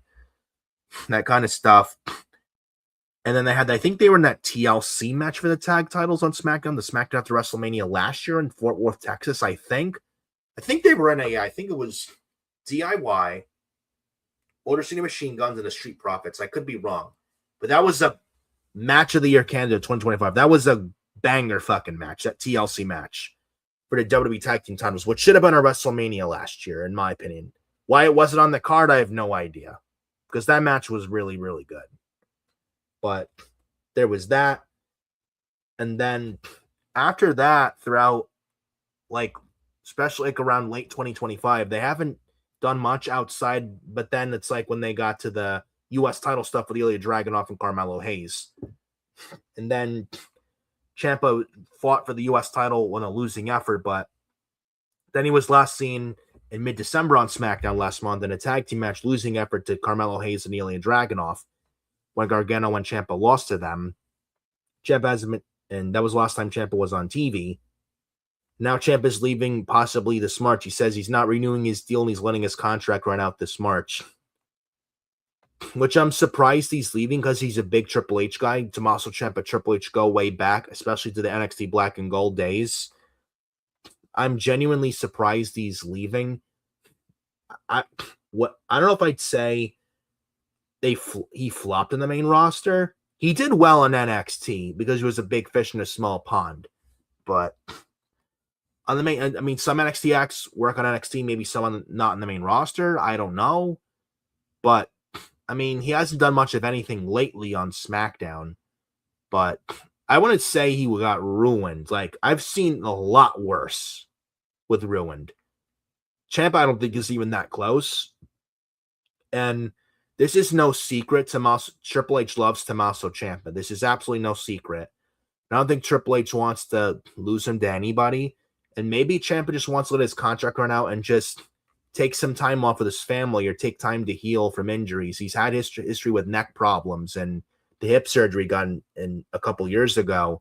And he's not young anymore. He is getting older. I think he's in his 40s, I think. And Ciampa's not any younger at all. Maybe he wants time off to heal from hurt nagging injuries. Maybe he wants some time off, and then when the time's right, he signs a new deal with WWE. Maybe like Santos Escobar let his contract right now, then he signed back to WWE after a while, and now he's still not back on WWE TV now. I don't know what they're waiting for. Hopefully he's back soon now that SmackDown's 3 hours now for at least the first 6 months of this year. So I don't know what to do with that, but we'll see. But maybe Ciampa wants some time off. He requests it, and he got it. And he's just going to let his contract run out and just take time off. And then when he's ready to come back, he'll probably call Triple H again and ask to come back. And I'm sure Triple H will bring him back, no problem. Because, like I said, Tommaso Ciampa is a big Triple H guy. Triple H loves Tommaso Ciampa. This is no secret. But I think that's probably what's the case is. I don't think Tommaso Ciampa is leaving for AEW. And AEW would not know what to do with Tommaso Ciampa.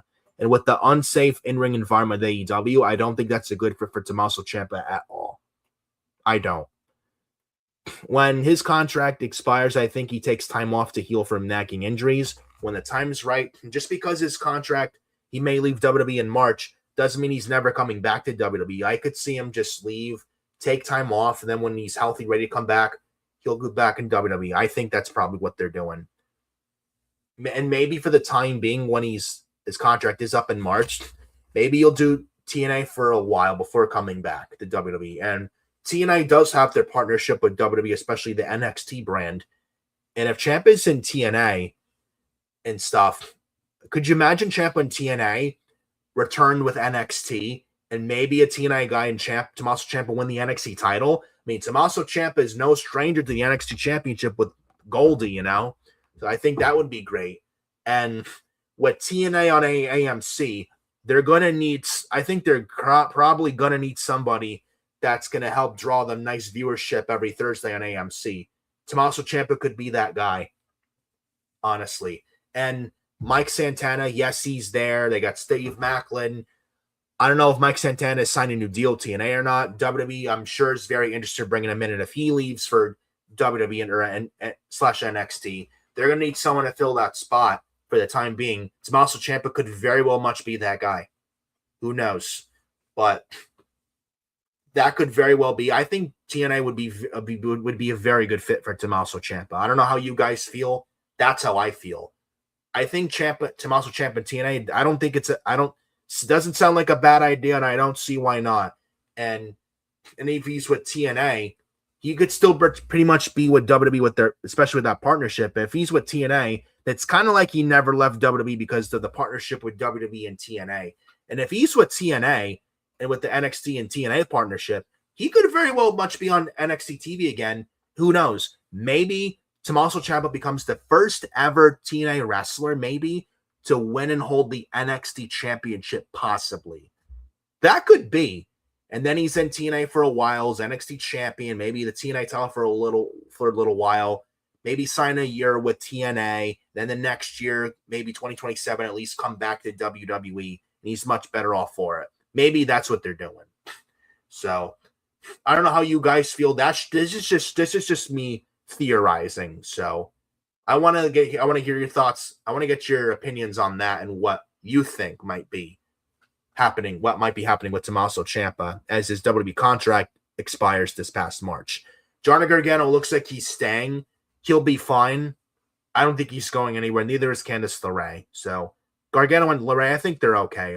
I can't see them going anywhere. So I think they're going to be staying. But Tommaso Ciampa, man, I think he either goes to TNA for a while, then comes back to WWE. Probably takes a little time off to heal from nagging injuries and then come back to WWE, calls Triple H to come back. I think that's probably the likely scenario. So let me know what you guys think, but I think Tommaso Ciampa probably asked for the time off, and in probably 9 times out of 10, he was granted it. So if you ask me, that's probably more likely than not the likely scenario here regarding Tommaso Ciampa. So, got that out of the way. Jordynne Grace. Apparently, Jordynne Grace is officially called up to the main roster. She's not in NXT anymore. And apparently, she is signed officially. It is official with the SmackDown brand. So, Jordynne Grace is now officially SmackDown. I think this is a very good move. But you need a lot more than Jordynne Grace. Sol Ruca, Lola Vice, Jacy Jayne, Jada Parker, Fallon Henley I'd even call up. Honestly, maybe get a new Fatal Influence on SmackDown with Jacy Jayne, Fallon Henley, and Kiana James, with Jacy Jayne as the leader, and Kiana and Fallon as the tag team. And after all, Kiana James and Fallon Henley are former NXT Women's Tag Team Champions, by the way, and have that new Fatal Influence on SmackDown with Jacy Jayne, Kiana James, Fallon Henley. I think it could work. And the Kiana James and Julia pairing makes no sense from the beginning. And I would get Kiana James and Julia split up and away from each other. Maybe the SmackDown after Mania, if it ever happens, you know where you heard it. I think Kendall Gray beats Jacy Jayne for the NXT Women's title, stand and deliver WrestleMania 42 weekend in Las Vegas. I think that is the plan. Jacy Jayne, I think, is facing Sol Ruca soon for the championship, but Sol Ruca is not winning the NXT Women's title. And that'll be Sol Ruca's last match in NXT before being called up to the main roster. And I put Sol Ruca on SmackDown and if I was booking things. But as far as Jacy Jayne, she holds the NXT Women's title to stand and deliver, drops it to Kendall Gray.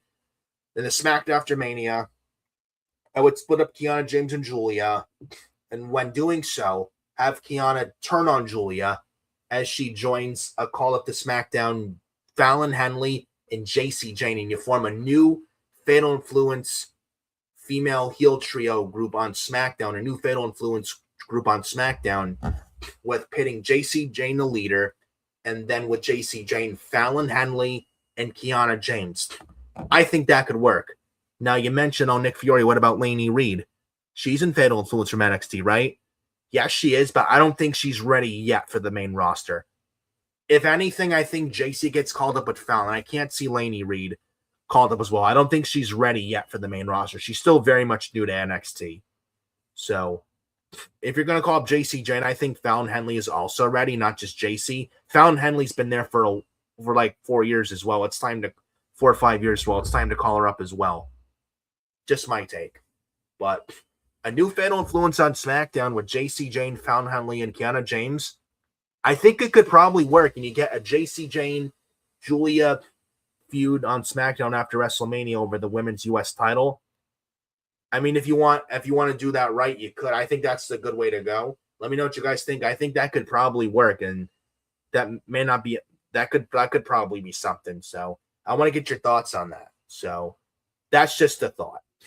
Honestly, I think that's a thought. And if you want to start up Jacy Jayne right, and if you want to start Jacy Jayne off right on the main roster, I think that's probably the way to go, in my opinion.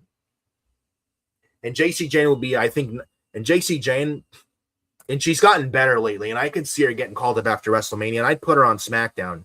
You want a damn good heel on SmackDown? I think Jacy Jayne could be that one in that mid-card on SmackDown over that women's US title. I think that would be ideal. So that's what I think. I think that would be the right fit for Jacy Jayne, and let her have a decent little run with the women's US title. It could, I don't think it would hurt. And have Julia defend against Jacy Jayne, and Jacy Jayne eventually beats her for it and stuff like that. And Jacy Jayne could rule that SmackDown women's division mid-card, probably. So just a thought. But I don't know if it'll happen, but that's just a theory. And I think that would be a nice way to debut Jacy Jayne on the main roster. Just my overall take. I want to get your thoughts in the comments of how you would do it. So, but Jordynne Grace, like I said, is called up to SmackDown. Right move. I don't know. She was supposed to be called up this during 2025. I don't know what they waited for on that. Should have been called up months ago. And she was ready and has been ready. So I'm happy she's on SmackDown. I'm glad she's on SmackDown. This is the right move. But you're going to need a lot more than Jordynne Grace. And SmackDown's women's division needs all the help they can get. Jordynne Grace, Sol Ruca, Lola Vice, missing somebody, Jacy Jayne, Fallon Henley, Jada Parker. You add those women to SmackDown. That's a very nice mid-card on there. And probably some for the main event on SmackDown. You got Jordynne Grace. You could do mid-card or main event. You got Julia. You got Bianca Belair. Hopefully she's back soon. You got Tiffany Stratton as well. She's been off TV for a while because of an injury. Jade Cargill, who I'm not high on at all, and she has not been a good women's champion whatsoever. She's not been a good women's champion at all. All Jade Cargill says is, "I'm that bitch." Okay, you're gonna have to give me a lot more than that, Miss Cargill, because right now I'm not feeling it at all. And I can't wait for Bianca Belair to get back to save us from this fucking reign of terror from Jade Cargill. She has not done good with that title at all. At all. And I can't wait for Jade Cargill's reign to be over. And when it's over, Jade Cargill will go down as one of the worst women's champion in recent modern era. I'm telling you now. Jade Cargill's done fuck all with that title. And I'm just not high on her whatsoever. She's just not good. She's just not good. And I don't see her getting better. But Jordynne Grace officially signed with SmackDown. She beat Alba Fyre in a quick match. Not much to it. And poor Alba Fyre, man. She was great as Kaylee Ray in NXT UK when she held that NXT UK women's title for many, many months. And she was a damn good heel in NXT UK. You're looking for a damn good heel on SmackDown. Alba Fyre could be something like that if booked right. But for months and months, she's been booked like a fucking punching bag in the Secret Service, which is god-awful, by the way, with Chelsea Green. Alba Fyre's a loser. She's a loser, and I hate to say that because I've watched her work as Kaylee Ray in NXT UK and on the Indies before that, and she's that damn good. She's a very good wrestler and a very good heel at that, and she could really be that top 2 heel on that SmackDown women's division, honestly. And it feels like a shell of her former self from NXT UK, and look at her now. It's literally night and day. And I feel bad for Kaylee Ray. And her in this, and what is with Alba Fyre, like this secret service suit? It's not her at all. It's not her whatsoever. And I wish they would just get her away from Chelsea Green and this Secret Service crap once and for all. I would say have Chelsea Green with Matt Cardona, who she's married to, and with Ethan Page. Call him up to SmackDown from NXT. He's another guy that's ready for the main roster. And he's actually another good heel, too, as Ethan Page. Very good promo. And And Ethan Page and Matt Cardona pair them as a tag team on SmackDown, a heel tag team on SmackDown, and managed by Chelsea Green, and SmackDown could use some tag teams. I think that would be a nice way to go about it, honestly. Now, Cardona and Page can both do the singles thing with the U.S. title, no problem, too, but they can also do the tag team as well. They could do tag team in singles mid-card thing. So, but I would get Alba Fire and Chelsea Green split up, and I would change Alba Fire back to Kaylee Ray. And I think Jordynne Grace even acknowledged the Kaylee Ray name on X not long ago. So Jordynne Grace recognizes talent. So I just wish Alba Fire was changed back to Kaylee Ray. I really do. Because Kaylee Ray, I've watched her work in NXT UK. She was fucking awesome in NXT UK. Her stuff with Toni Storm and Piper Niven. Then her stuff with Meiko Satomura. Kaylee Ray was great. She was fucking great in NXT UK. So damn good over there. And you look at her now, it's like, who the fuck is this? Like, what happened? You know? And it's a shame. It's a shame. I wish they would get rid of that Alba Fire name and change her back to Kaylee Ray and give us the NXT UK Kaylee Ray on SmackDown. I think it would make things a lot better. It would make the SmackDown Women's Division a lot better, too. Because look at, especially now, Jade Cargill's Women's Champion, it's not working out. It's not working out. It's not working out at all. And I don't know when Bianca Belair is getting back. I don't know if she's going to be back soon. I'm hoping she's back soon. I don't know.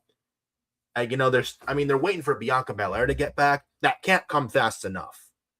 That honestly can't come fast enough. The sooner Bianca Belair gets back, the sooner Bianca Belair, the EST, gets back, the better that SmackDown Women's Division is going to be. And now Bianca win the Rumble and take the belt off Jade Cargill at WrestleMania and just end this Jade Cargill experiment. It's a fail. It's a fail, 100%. I don't care what anyone says. Jade Cargill has fucking flopped as the women's champion. Even before when she was the women's champion, she was a flop. No, I do not buy Jade Cargill whatsoever as the women's champion. It's going nowheres. There's no competition. She's fighting is B-Fab and Meechin, who are injured now. And they were injured at house shows and matches with Jade Cargill, by the way. And I can't wait for that title to come off Jade Cargill. The sooner it's off Cargill, the better. And when she loses that title to whomever, Jade Cargill will go down as one of the worst women's champions of all time. I'm telling you now. I don't give a fuck what anyone says. Jade Cargill as the women's champion has been fucking awful. Awful. Makes you think they should have never took that belt off Tiffany Stratton at Saturday Night's Main Event on November 1st in Utah last November. But just based off with what we're getting now. Just saying. Just saying. But we also got on the show. Let's take another step.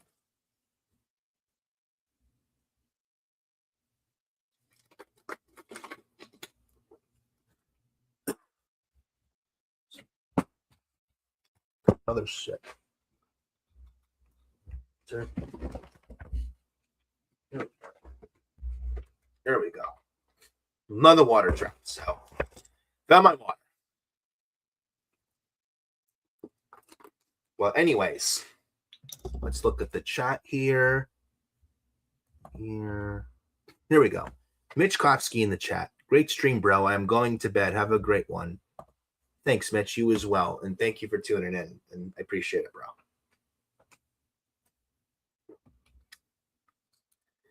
So now more SmackDown talk from Berlin, Germany last night as well. I talked about Matt Cardona. He returned on SmackDown, the first SmackDown of the new year on Buffalo. He took on and defeated Kit Wilson, who's apparently gone viral lately. But it's a conversation for another time. Adam Carl and I will talk about that next week for episode 8 of Forbidden Podcast next Saturday. But anyways, Matt Cardona's back. Happy he's back. He's put his name in the WWE title hunt as well. Talk about that in a little bit momentarily as well. And we got SmackDown last night, Berlin, Germany. We had Randy Orton open the show, big pop. Berlin, Germany is singing Voices, Randy Orton's theme song, which is a beautiful thing to hear and see. And then we had Trick Williams. Pulling up some notes here. Right here. Here we go.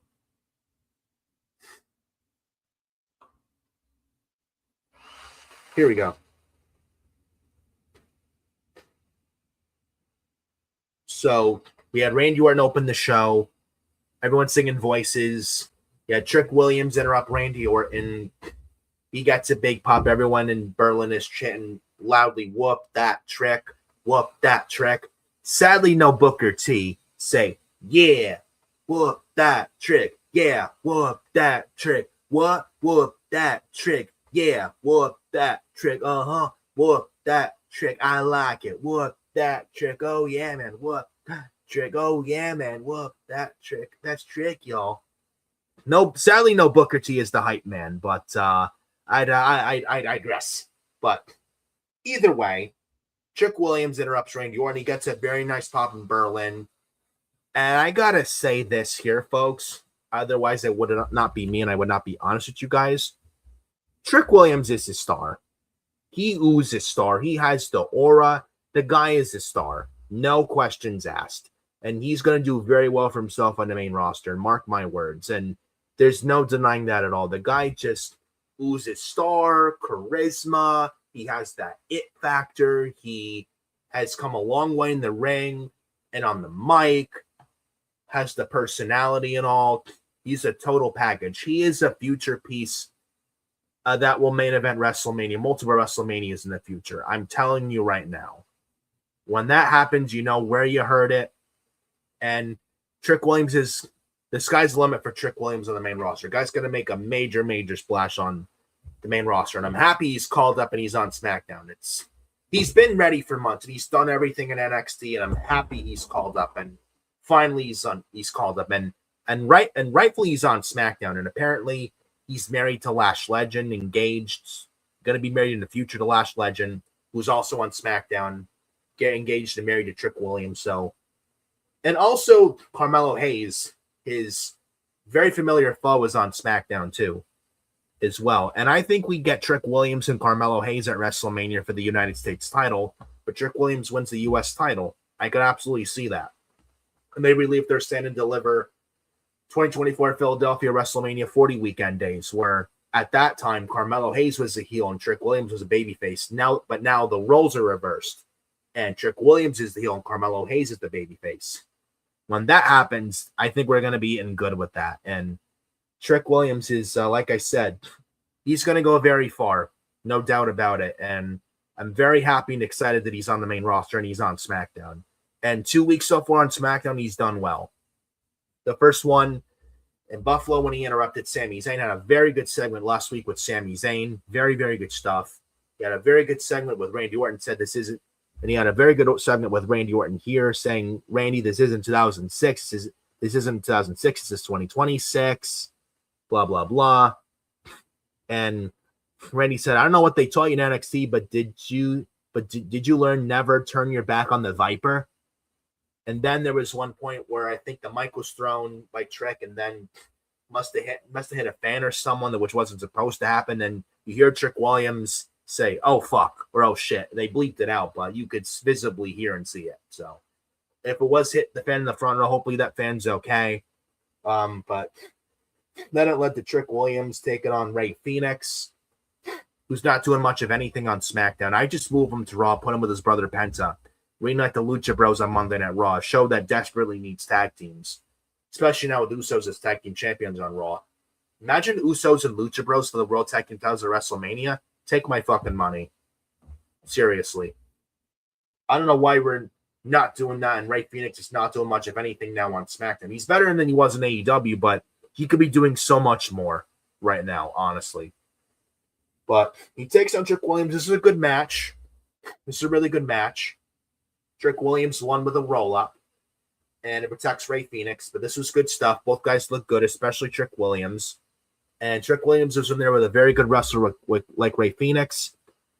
And you want my answer if Trick Williams passed their flying colors here? I will say, from my honesty, yes, he did. He passed very, very well with flying colors, like an A. So Trick Williams had a good segment. He's had a good segment with Sami Zayn, good segment with Randy Orton, and a good match with Rey Fenix. But a big name like Sami Zayn, a bigger name like Randy Orton, and a very notable name like Rey Fenix, if you can hang with those three names, you're going to do very well in the main roster. And Trick Williams was able to hang with Sami, Randy, and Phoenix. So you can hang in there with those three talented guys. You're going to do very well for yourself on the main roster. And Trick Williams certainly is going to do very well for himself, for sure, on Friday Night SmackDown. And I look forward to what Trick Williams has in store with SmackDown. I'm genuinely excited of what he's going to do in the future for Friday night. So very happy to see Trick Williams flourish and succeed on the main roster on SmackDown. It's a very nice thing to see. And a very good match and showing with Trick Williams against Rey Fenix as well. This was good stuff also. Then you had The Miz, I think, with this as well. I don't really care for The Miz also. Kind of got he eats an RKO for Morton as well. I think before this match with Trick and Phoenix as well. He also had Byron Saxton interviewing Julia backstage. You had Damian Priest saying he's ready to move on from Aleister Black, so that Aleister Black Damian Priest feud is over. Thank fucking God. Thank God. They were feuding since June, and now their feud's finally over. Praise the fucking Lord on that. Now, Aleister Black lost the ambulance match. Damian Priest on SmackDown Buffalo last week. The ambulance match, Priest went over Black. Aleister Black's not buried, by the way. He'll be fine. But if anyone needed that win in that ambulance match, it was Damian Priest. So I'm glad he won. And I'm glad this feud with Priest and Black with Damian Priest and Aleister Black is finally over and put to bed. So I'm very happy they end that feud because that feud was going on way too long. And I couldn't wait for it to be over. So now it's finally over. Both Priest and Black can both finally move on from each other and do bigger and better things apart from each other. So that's a good thing to see. And I may have a theory for Aleister Black for WrestleMania. What I think Aleister Black, just a brainstorming a possible WrestleMania match for Aleister Black. So I think we'll get to that in a little bit. But we then have also Damian Priest and Drew McIntyre bumping into each other backstage. We then had Alexa Bliss and Julia for the women's U.S. title. Julia retains. I didn't really care much for this. Julia retains, okay. This was okay. I wasn't really much into this. Rightfully, Julia won because she just won the title last week from Chelsea Green. But after the match, Nia Jax and Lash Legend attack Alexa Bliss, and Nia Jax lays Alexa Bliss out with the Annihilator, which is an awful move from Nia Jax. The less I talk about this shit, the better. With Charlotte and Alexa against Nia and Lash. The less I talk about this, the better. So we're going to move on from that portion of the show. Like I said, Jordan Grace signed with SmackDown, beats Alba Fire in a quick match. We had Kit Wilson appear backstage and ask Nick Aldis for another opportunity and said something about toxic. And Kit Wilson is complaining to Nick Aldis about everything being so toxic. And then we had Matt Cardona backstage putting his name in the hat for a possible WWE title contender, putting his name in the hunt to chase after the WWE title. Matt Cardona put his name in the hat for the WWE Championship. So that's nice. And I like the fact that what they're doing now on SmackDown, like the WWE, like Matt Cardona, Damian Priest have put their name in the hat for the WWE title, Randy Orton as well. Trick Williams is another guy that's put his name in the hat for the WWE Championship. It makes the WWE Championship feel the most important and prestigious title on SmackDown, and that's a great, beautiful thing to see. And there's a lot more threats to the WWE title now. with them, those names putting their names in the hat. Then Cody Rhodes was champion. Now Drew McIntyre is WWE champion. And a lot of possible threats to that WWE title now. It makes the WWE Championship mean a lot more and makes the title and makes the WWE title feel like a much bigger deal, and it makes it feel a lot more prestigious, like the most important thing, not just in the company, but on the SmackDown as well. I love that. I really love that. That little attention to detail I wanted to bring up as well. So I'm not sure if you guys caught that, but I definitely have. The past, it was last week they did it, and then this week they continue to. So I like that. Makes the WWE title feel very important and makes it look prestigious and a big deal. I like that a lot.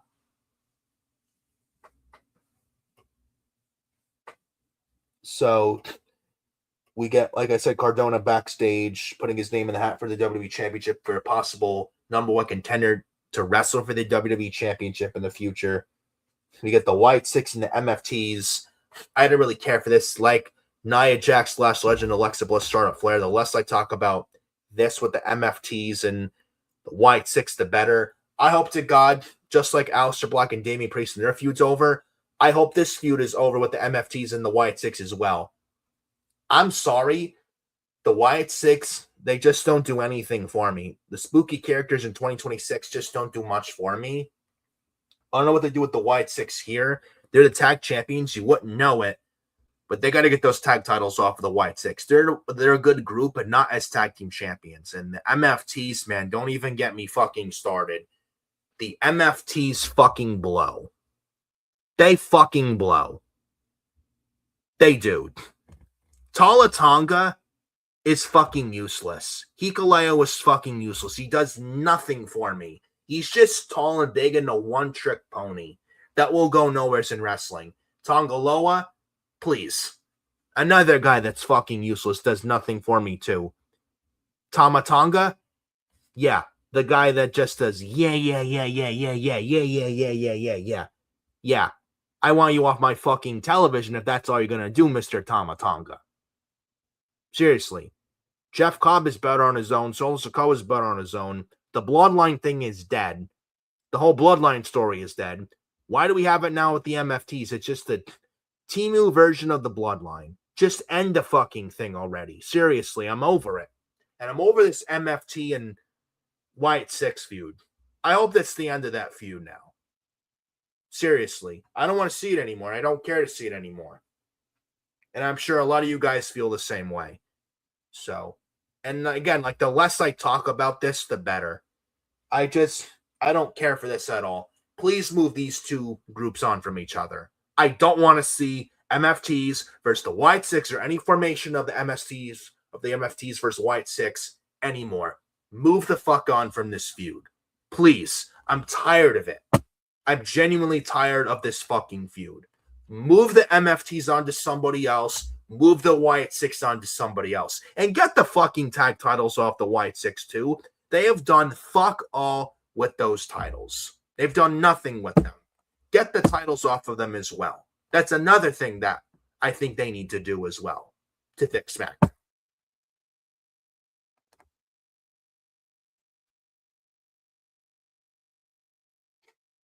And then we get Ilya Dragon. Sorry, guys. After I ranted and raved and bitched and moaned about the MFTs versus Wyatt 6, made me cough. But not enough to keep me down. Then we get Ilya Dragunov backstage at Carmelo Hayes and stuff, blah, blah, blah. Says that Dragunov is looking to talk to Nick Aldis about bigger things, pretty much. The Miz and Carmelo Hayes didn't bump into each other and stuff like that. Okay. Don't really care for the Miz. Why is he on my TV still in 2026? I have no idea. He lost, and Adam Carl, he's watching. He can attest to this. A little nice statistic here. The Miz lost all of his matches in 2025. He lost 90% at least of his matches all year last year in 2025. Miz won no matches last year in 2025. And yet, why is The Miz on TV in 2026? Why? Why are we giving TV time to the fucking Miz? We can give, we can't get SmackDown TV time for Santos Escobar and Legado del Fantasma, Tommaso Ciampa, Motor City Machine Guns. Where the fuck are they? They haven't been seen since November of last year. Where are Alex Shelley and Chris Sabin? Where are they? We don't have time for Alex Shelley, Chris Sabin, and Tommaso Ciampa and Angel Garza and Humberto Carrillo. We don't have time for Santos Escobar, but no, we have time for The Miz, right? Right? Awful. Awful, awful, awful. Please get The Miz off my TV. Pretty please. And like I mentioned moments ago, Alba Fire jobs to Jordan Grace. Squash match. Then Byron Saxton is backstage with Sami Zayn. What Sami Zayn is saying that, I've never been the world champion before, but you know what? I will be the WWE champion. And my goal is to be the WWE champion, and I am going to win the big one. I am going to win the WWE championship. That Sami Zayn tells Byron Saxton. Now, before we talk about what Sami Zayn, the WWE title picture situation, and all this other stuff, do I think Sami Zayn is going to be the world champion in WWE? Absolutely, yes. Do I think this year? No. I don't think he wins the Rumble. I mean, if he does, get no complaint from me. I don't think he wins the world title this year either. I would say Sami Zayn wins the Rumble in 2027 and wins the WWE title and Saudi at WrestleMania 43 next year. And that's when Sami Zayn finally wins the big one, wins the WWE championship. That's what I think. That's what I genuinely think. That's what I genuinely think. Sami Zayn at WrestleMania, this is what I'm thinking. Now, we'll get to the WWE title situation with the Rumble in a sec. But they announced for SmackDown next week, and SmackDown next week is going to be in London, England. 4 matches they announced for SmackDown next week, by the way. It's Randy Orton and The Miz, 1-on-1. Damian Priest, Solo Sikoa, 1-on-1. Trick Williams and Matt Cardona, 1-on-1. And Sami Zayn versus Ilya Dragunov, 1-on-1. Those 4 single matches are going to be taking place on SmackDown next week in London, England. And the winners of those 4 singles matches will go on to meet in a fatal 4-way on January 24th, Saturday night's main event, the week before the Rumble. And that Saturday night's main event, January 24th, is going to be in Montreal, Quebec, Canada. Guess who's from Montreal, Quebec, Canada? Sami Zayn. I think Sami beats... Now, with those 4 singles matches next week on SmackDown in London, Sami and Dragunov, Orton, Miz, Trick, and Cardona, and Sikoa and Priest. Those 4 singles matches next week are WWE title #1 contender matches, with the winners of those 4 singles matches meet in a fatal 4-way on Saturday night's main event in Montreal, January 24th. And the winner of that match on Saturday night's main event in that fatal 4-way then goes on the challenge for the WWE Championship in Saudi Arabia at the Royal Rumble. I think Sami beats Dragunov, gets his win back over Dragunov. I think Damian Priest beats Solo Sikoa. We got Randy Orton beating The Miz, no questions asked. Miz is not beating Orton. 0 chance Miz beats Orton, nor should he beat Orton. That's an easy win for Orton. Randy Orton's going to beat The Miz. Damian Priest's going to beat Solo Sikoa. Sami Zayn's going to beat Ilya Dragunov. And then Trick Williams, I think, beats Matt Cardona. Cardona will look good. He'll look very good, no questions asked. But Trick Williams just got called up. I think Trick would need the win more. I think Trick goes over Cardona, and I'm actually looking forward to Trick Williams, Matt Cardona next week. That's going to be a banger match. Same thing with Sami Zayn and Ilya Dragunov.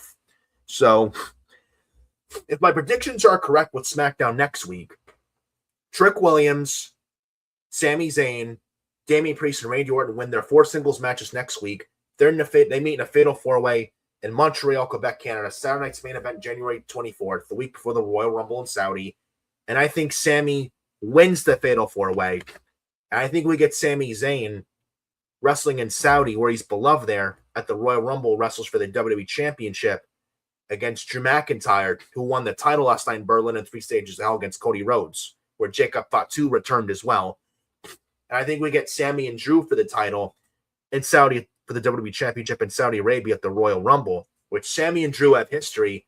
And I don't know if this is the correct statistic. If someone wants to correct me, you have my permission. I don't think Sami's ever beat Drew McIntyre. I don't think Sami's ever beat Drew. I could be wrong, but I don't think has Sami Zayn ever beaten Drew McIntyre? I don't think he has. Correct me if I'm wrong. If anyone in the chat or in the comments wants to correct me, go right ahead. But I don't think Sami's ever beaten Drew. So there's a story there, and they have history. And Sami and Drew have big history there. And Sami wrestles Drew for the title at the Rumble in Saudi Arabia. Drew McIntyre retains. Sami goes on this big babyface chase mode to finally win the big one, become the world champ, win the WWE Championship, and stuff like that. And then I think with Aleister Black and Sami Zayn, you could have Sami down himself after losing to Drew at the Rumble in Saudi. After he loses, Sami doubts himself. Then Aleister Black, that dark Aleister Black with Selena Vega gets and tries to get in Sami Zayn's head, tries to doubt Sami even more. That you can't do it, Sami. You can't do it, Sami. And then it leads to Sami and Black at WrestleMania in Las Vegas. That could be something good for Sami to do with Aleister Black versus Sami Zayn. That could be something. Because I don't think Sami factors in the world title plans at Mania at all this year. And I would have Sami go on full babyface chase mode to finally win the big one all throughout 2026. I would do that with Sami Zayn. And then the Rumble, and then the 2027 Royal Rumble, wherever that's held, that's where I have Sami Zayn win the Rumble. I don't think Sami Zayn wins the Rumble in Saudi this year. I'd be shocked if that happens. If it happens, no complaints from this guy whatsoever. But I think Sami Zayn wins the Rumble next year in January 2027 when 2027 comes. I think Sami Zayn wins the 2027 Men's Royal Rumble, wherever that Rumble's held. And then WrestleMania 43 in Saudi next year. That's when I think Sami Zayn finally wins the big one, becomes the world champ at WrestleMania 43 in Saudi next year, where in Saudi, Sami's very beloved there. So that's my big take. I know I may be thinking ahead way too much ahead of the game here, but just my overall thoughts on all that regarding Sami Zayn finally becoming a world champion in WWE. Just my overall thoughts. Let me know what you guys think, but I think that would be great storytelling. Big time with Sami Zayn if that's the case. And Drew McIntyre just won the title, by the way. So I think Drew McIntyre, Sami Zayn for the WWE Championship. I think that's one of the matches for the Royal Rumble in Saudi, and that's a nice match for the WWE title at the Royal Rumble, in my opinion. So I don't mind that whatsoever. And they have history, and the match will be very good. You want a good first opponent for Drew McIntyre now as a WWE champion. Look no further than Drew McIntyre and Sami Zayn at the Royal Rumble. So I think that's probably what they're doing. And Saturday night's main event, the week before the Rumble is in Montreal. Sami's from Montreal. It just makes sense for Sami Zayn to qualify to wrestle for the WWE title at the Rumble. It just makes all the sense in the world. So I think that's WWE's plan regarding the WWE title implications for the Royal Rumble. I can't see it being Randy Orton. Drew and Orton doesn't. It's a big match for the Rumble, for the WWE Championship, but does Drew versus Orton really interest you? It doesn't really with me. Trick Williams, he just got called up. It's way too soon. Damian Priest, Drew McIntyre, we've been there, done that. So I think it goes to Sami Zayn. I think we get Sami Zayn and Drew McIntyre one-on-one for the WWE title at the Rumble in Saudi. I think that's the direction for the WWE title at the Rumble that WWE is going to go with. I think that's their direction. I could be wrong, but I think that's the route they're going to take for scoring the WWE Championship, as far as that's concerned, for the end of the month in Saudi at the Rumble, at the Royal Rumble. So then we got throughout rest of SmackDown, we got Johnny Gargano dressing up like Axiom backstage, attacking Nathan Frazier. And I thought Axiom actually turned on Nathan Frazier. And it was Johnny Gargano dressed as Axiom. And Gargano's such a troll, but I mean, I don't know. I don't know what to think on this, but I mean, love Johnny Gargano. He's such a nice troll, but it's like, I don't know. It's just mixed feelings about it. We then get the U.S. title open challenge with Carmelo Hayes defending the U.S. title, and Shinsuke Nakamura opens the challenge. This was not a bad match. This was decent. And Carmelo Hayes won with nothing but net and retained.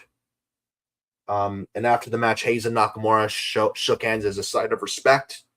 So this was nice for what it was. The U.S. title open challenge is kind of lazy when it's like you do it often. But I think this leads to Carmelo Hayes and Trick Williams at WrestleMania for the United States Championship. Trick Williams wins a U.S. title, and he ends the U.S. title open challenge because I think the U.S. title, like these open challenges, are really for baby faces. Heels don't do them, and I could absolutely see Trick beating Melo for the U.S. title at WrestleMania and stop the U.S. title open challenges at the time for the time being. And Trick Williams, I think it would get, and I think it would get Trick Williams nice heel heat too. So I could see Trick and Melo for the U.S. title at Mania, and Trick wins the U.S. title. I think that's one of the matches for Mania, and I think it'll be the way to go, especially since both Trick and Melo have big history dating back to their NXT days. So I think that's the way to go. I hope they do it.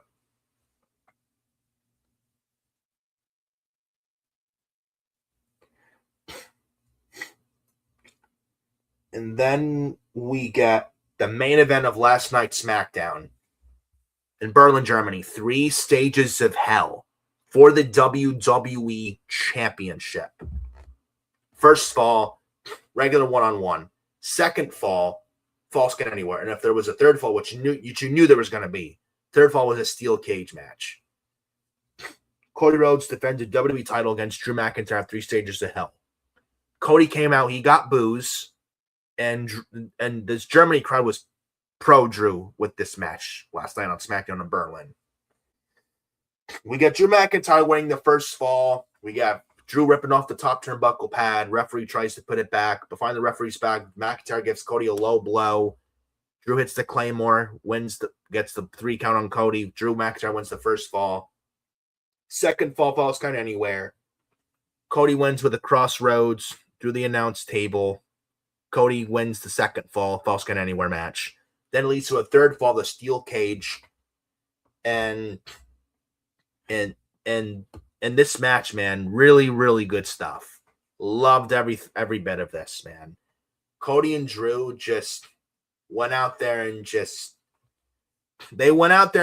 and and basically, showed you it's just Cody and Drew like going out there and trying to destroy each other. Loved every minute of it, honestly. So we get Cody and Drew, the third fall in the steel cage, where you win by pin, submission, or escape in the cage of both feet touching the ground. We got Cody with the Cody cutter, the crossroads, Drew kicked out, Claymore, Cody kicked out. We have both guys nearing the top of the cage. Stuff like that. We have Cody doing a Cody cutter off the cage, but Drew kicked out. Both men were on the side of the cage trying to bang each other's head on the head first into the side of the cage. Then Drew McIntyre fell crotch with the top ropes. Then so did Cody. Both men were down. Drew hit the ropes, crotch on the ropes. First did Drew, then Cody did.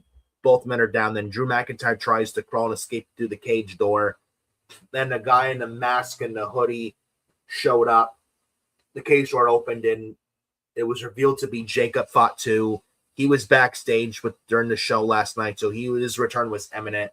He has been seen since late last year when he was taken out backstage with some teeth problems and stuff.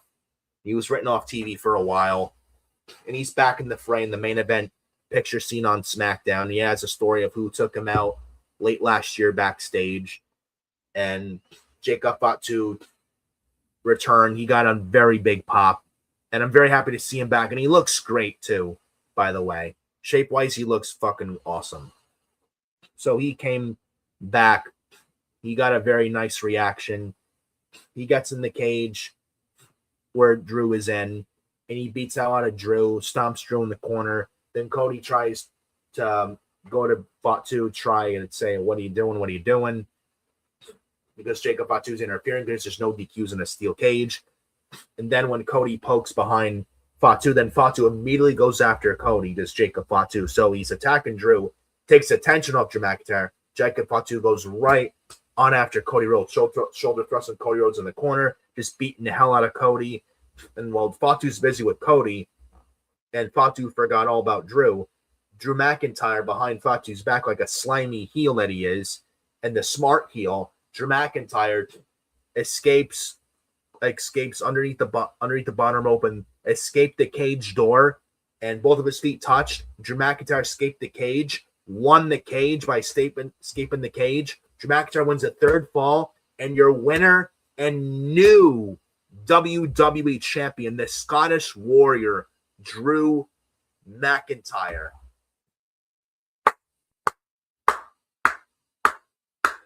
And might I say, very, very well deserved. It's about damn time. And Drew has lost so many times to Cody for several months over the title and has lost and lost and lost.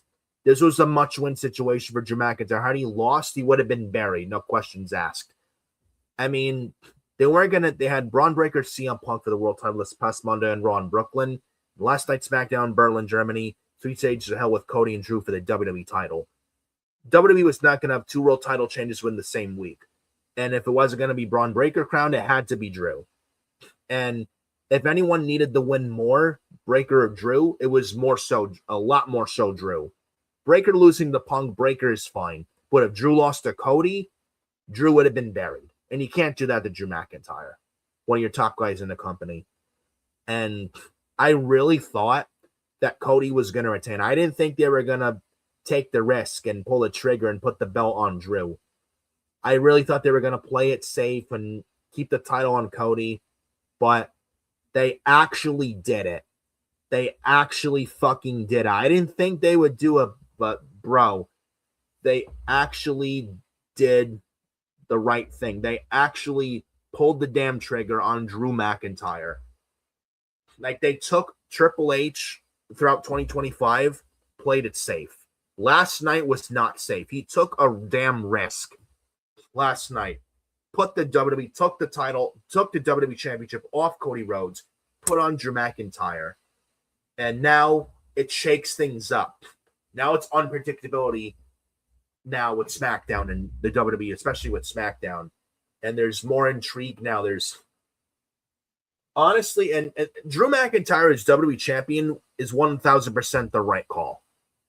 Drew had to win, and Drew going over was zero doubt about it, was the right call.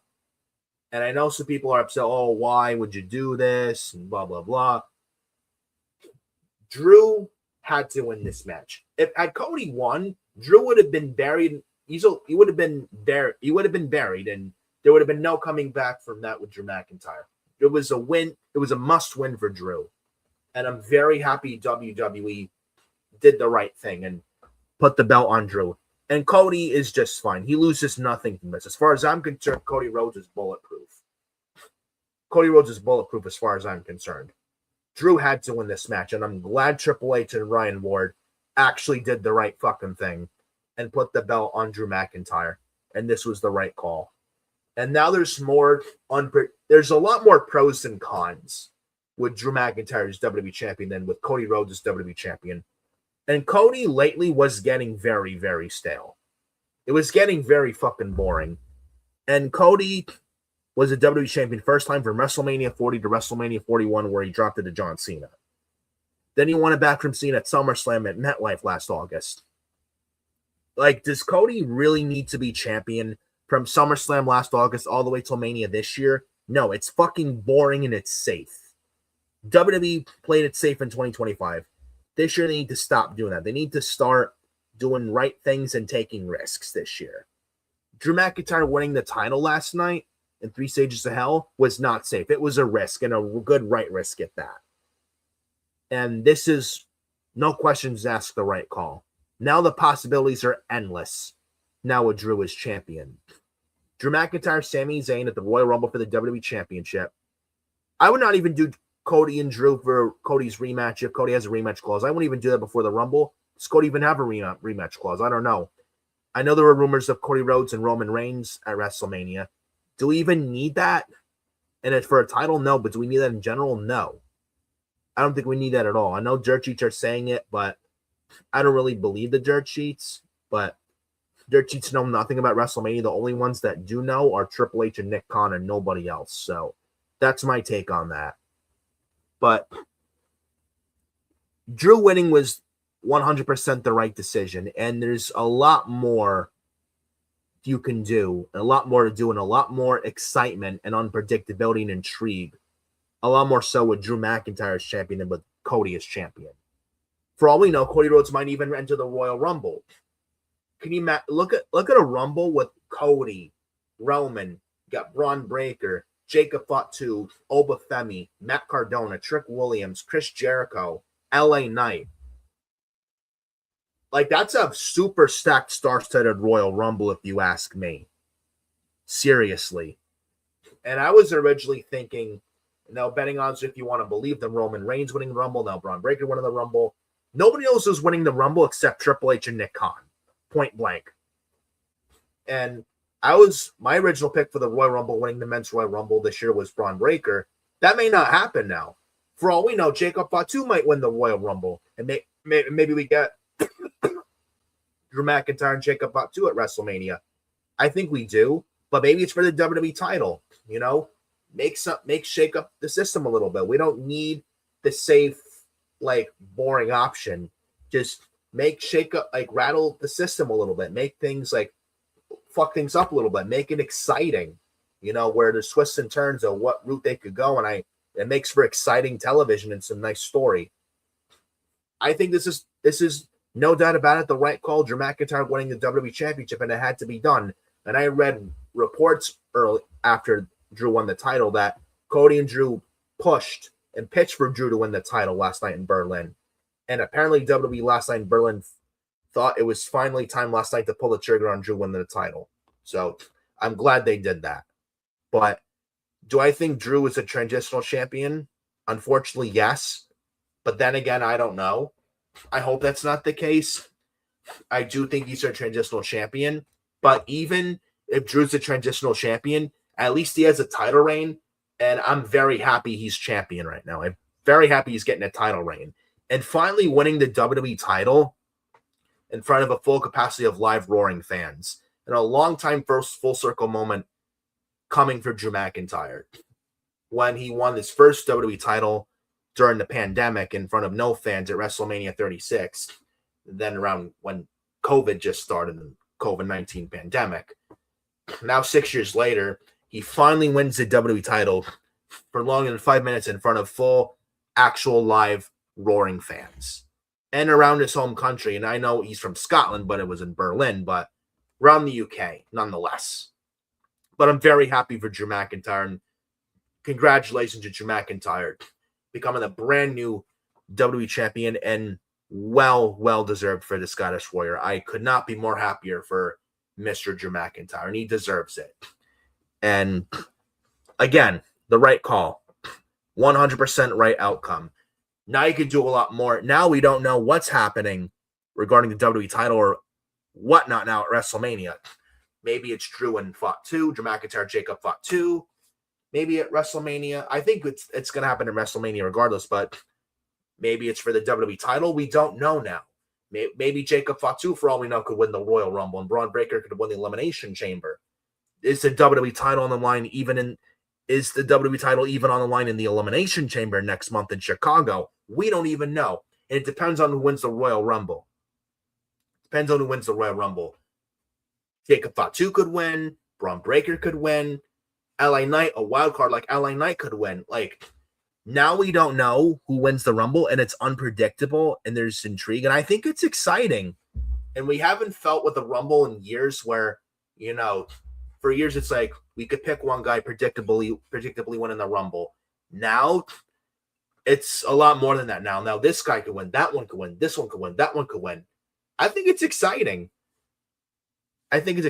Cody Rhodes might win the Rumble, may get Drew again at Mania, or maybe Cody wins Rumble and we get Cody and Punk for the world title at Mania. Who the hell knows?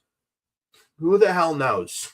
Maybe we get Seth winning the Rumble, coming back, winning the Rumble, Breaker winning the Rumble. We get Punk, Breaker, Seth, triple threat for the world title at WrestleMania. Maybe have Roman Reigns in there, make it a fatal four-way since Roman's been battling the division for months. We don't know what really is happening now going into Mania, and I think it's exciting. We can't. There's a lot of unpredictability now with Drew as champion. I think it's very intriguing and exciting, man. I honestly, I think that the possibilities are endless now that Drew McIntyre is champion, and I think it's overall very exciting, and I'm really looking forward to what they do going into the Royal Rumble and WrestleMania season now with Drew as champion. Even if it's a transitional reign, I don't know what they do, but hopefully Cody doesn't win it back. He might by WrestleMania. I don't know. We don't even know if Cody's going to get Roman at Mania. We don't even know. And also Jacob Fatu has that story of who took him out late last year. Also that story, Jacob Fatu, he got taken out late 2025. Who took out Jacob Fatu? Who did it? Jacob Fatu instantly, automatically thinks it's Drew McIntyre, and Jacob Fatu, by default, thinks it's Drew McIntyre that took him out since Drew's a heel. I don't think Drew McIntyre took Jacob Fatu out. Could be Drew. I don't think it's Drew that took Fatu out. Could be Randy Orton. I don't think it's Orton. Could be the Viper Randy Orton. I don't think it's Orton that took out Fatu. What if it's Cody Rhodes, though, however, that took out Jacob Fatu? And we get Cody Rhodes going heel. Jacob Fatu attacked Cody Rhodes last night on SmackDown in Berlin and pretty much cost Cody the title, and Drew won the title last night in Berlin. But Jacob Fatu did not turn heel at all by any means.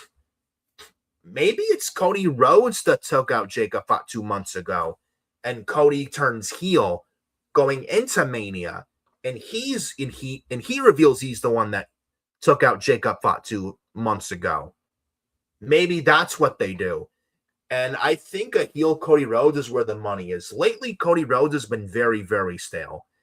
And a heel turn for Cody, I think, is what's needed. It would feel like a breath of fresh air, and it would be the best thing for the WWE and also for SmackDown, and make things exciting and fresh for SmackDown, in my opinion. And heel Cody is where the money is. So I think it's Cody Rhodes that probably took out Jacob Fatu several months ago.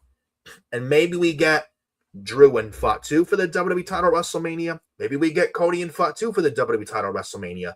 Who the hell knows? I don't know if we get Cody and Roman at Mania. I don't think that's the way to go. According to Dave Meltzer, it's going to be on WrestleMania. I don't think so. And Meltzer really knows nothing. And take it with a grain of salt, anything. And anything that Dave Meltzer and Brian Alvarez say, take it with a grain of salt. I don't believe Meltzer with that at all. At all. But now Drew McIntyre's champion throws a wrench into plans, and I think it's very exciting and very, very happy for Drew, and 100% the right call, Drew McIntyre winning the title, no questions asked. And I'm excited to what they do now, the WWE title and that whole situation and stuff, going into the Royal Rumble and going into WrestleMania. I'm genuinely excited now that Drew won after Drew won the title last night. Honestly, I'm very excited and intrigued. And it could go either way. Possibilities are endless. But we'll see what they do. Time will tell. But now there's a lot more there's a lot more unpredictability now with Drew as champion. And I would have Cody Rhodes in the Royal Rumble. What? I would not do Cody getting the belt back for the Rumble at all. At all. I would have Cody Rhodes, as far as I'm concerned, put Cody Rhodes in the Royal Rumble. Make that Royal Rumble that much better. Cody in the Rumble makes the Rumble that much more prestigious and that much better. That's what I would do. Drew and Sammy for the WWE title at the Royal Rumble. Cody Rhodes in the Rumble too. I think that's the way to go. I think that's the way to go. But very excited to see what they do in the future regarding the WWE title and all that stuff going into the Rumble and Mania season. So very excited about all that. And congratulations once again to Drew McIntyre. 100% well-deserved. And I could not be more happier for the Scottish Warrior himself, Drew McIntyre. And SmackDown last night, was it better than SmackDown in Buffalo? No. It wasn't perfect, but it was a lot better than this past Monday's Raw. And those are 1,000% facts. And that is a wrap, folks, for episode 7 for the Forbidden Podcast for FioriousNation here on YouTube.com. Leave a like on the video. Hit the bell for all notifications after you subscribe to FioriousNation on YouTube. It would be greatly, greatly appreciated. 237 subscribers. Maybe I'm a little more right now. I'm not sure, but go ahead and subscribe to FioriousNation if you've not done so already. Be greatly, greatly appreciated. It would help in the YouTube algorithm. So go subscribe to FioriousNation and hit that bell for all notifications whenever I go live here on YouTube, and hit that like as well. Follow me on X, FioriNick579, Instagram, NicholsFiori2014, TikTok, FioriousNation, Facebook, Nichols_Fiori, and then Facebook, Nichols_Fiori, 31. And thank you guys so much for joining me. I appreciate every single one of you. Love every single one of you. Starting off the new year right. And I will see you back here next week, January 17th, for episode 8 of Forbidden Podcast. Next week, it'll be me and Adam Carl. So no Adam Carl here, but he'll be on here next week. So should be very excited for next week. Should be very exciting next week. Got a lot of good stuff to talk about next week when the next week hits. So have a good night, all you guys. And Adam Carl and I will see you here next week, Saturday night, 8:30 for January 17th, episode 8 of the Forbidden Podcast. Love every single one of you. Have a good night. I'll see you next week, January the 17th. Peace.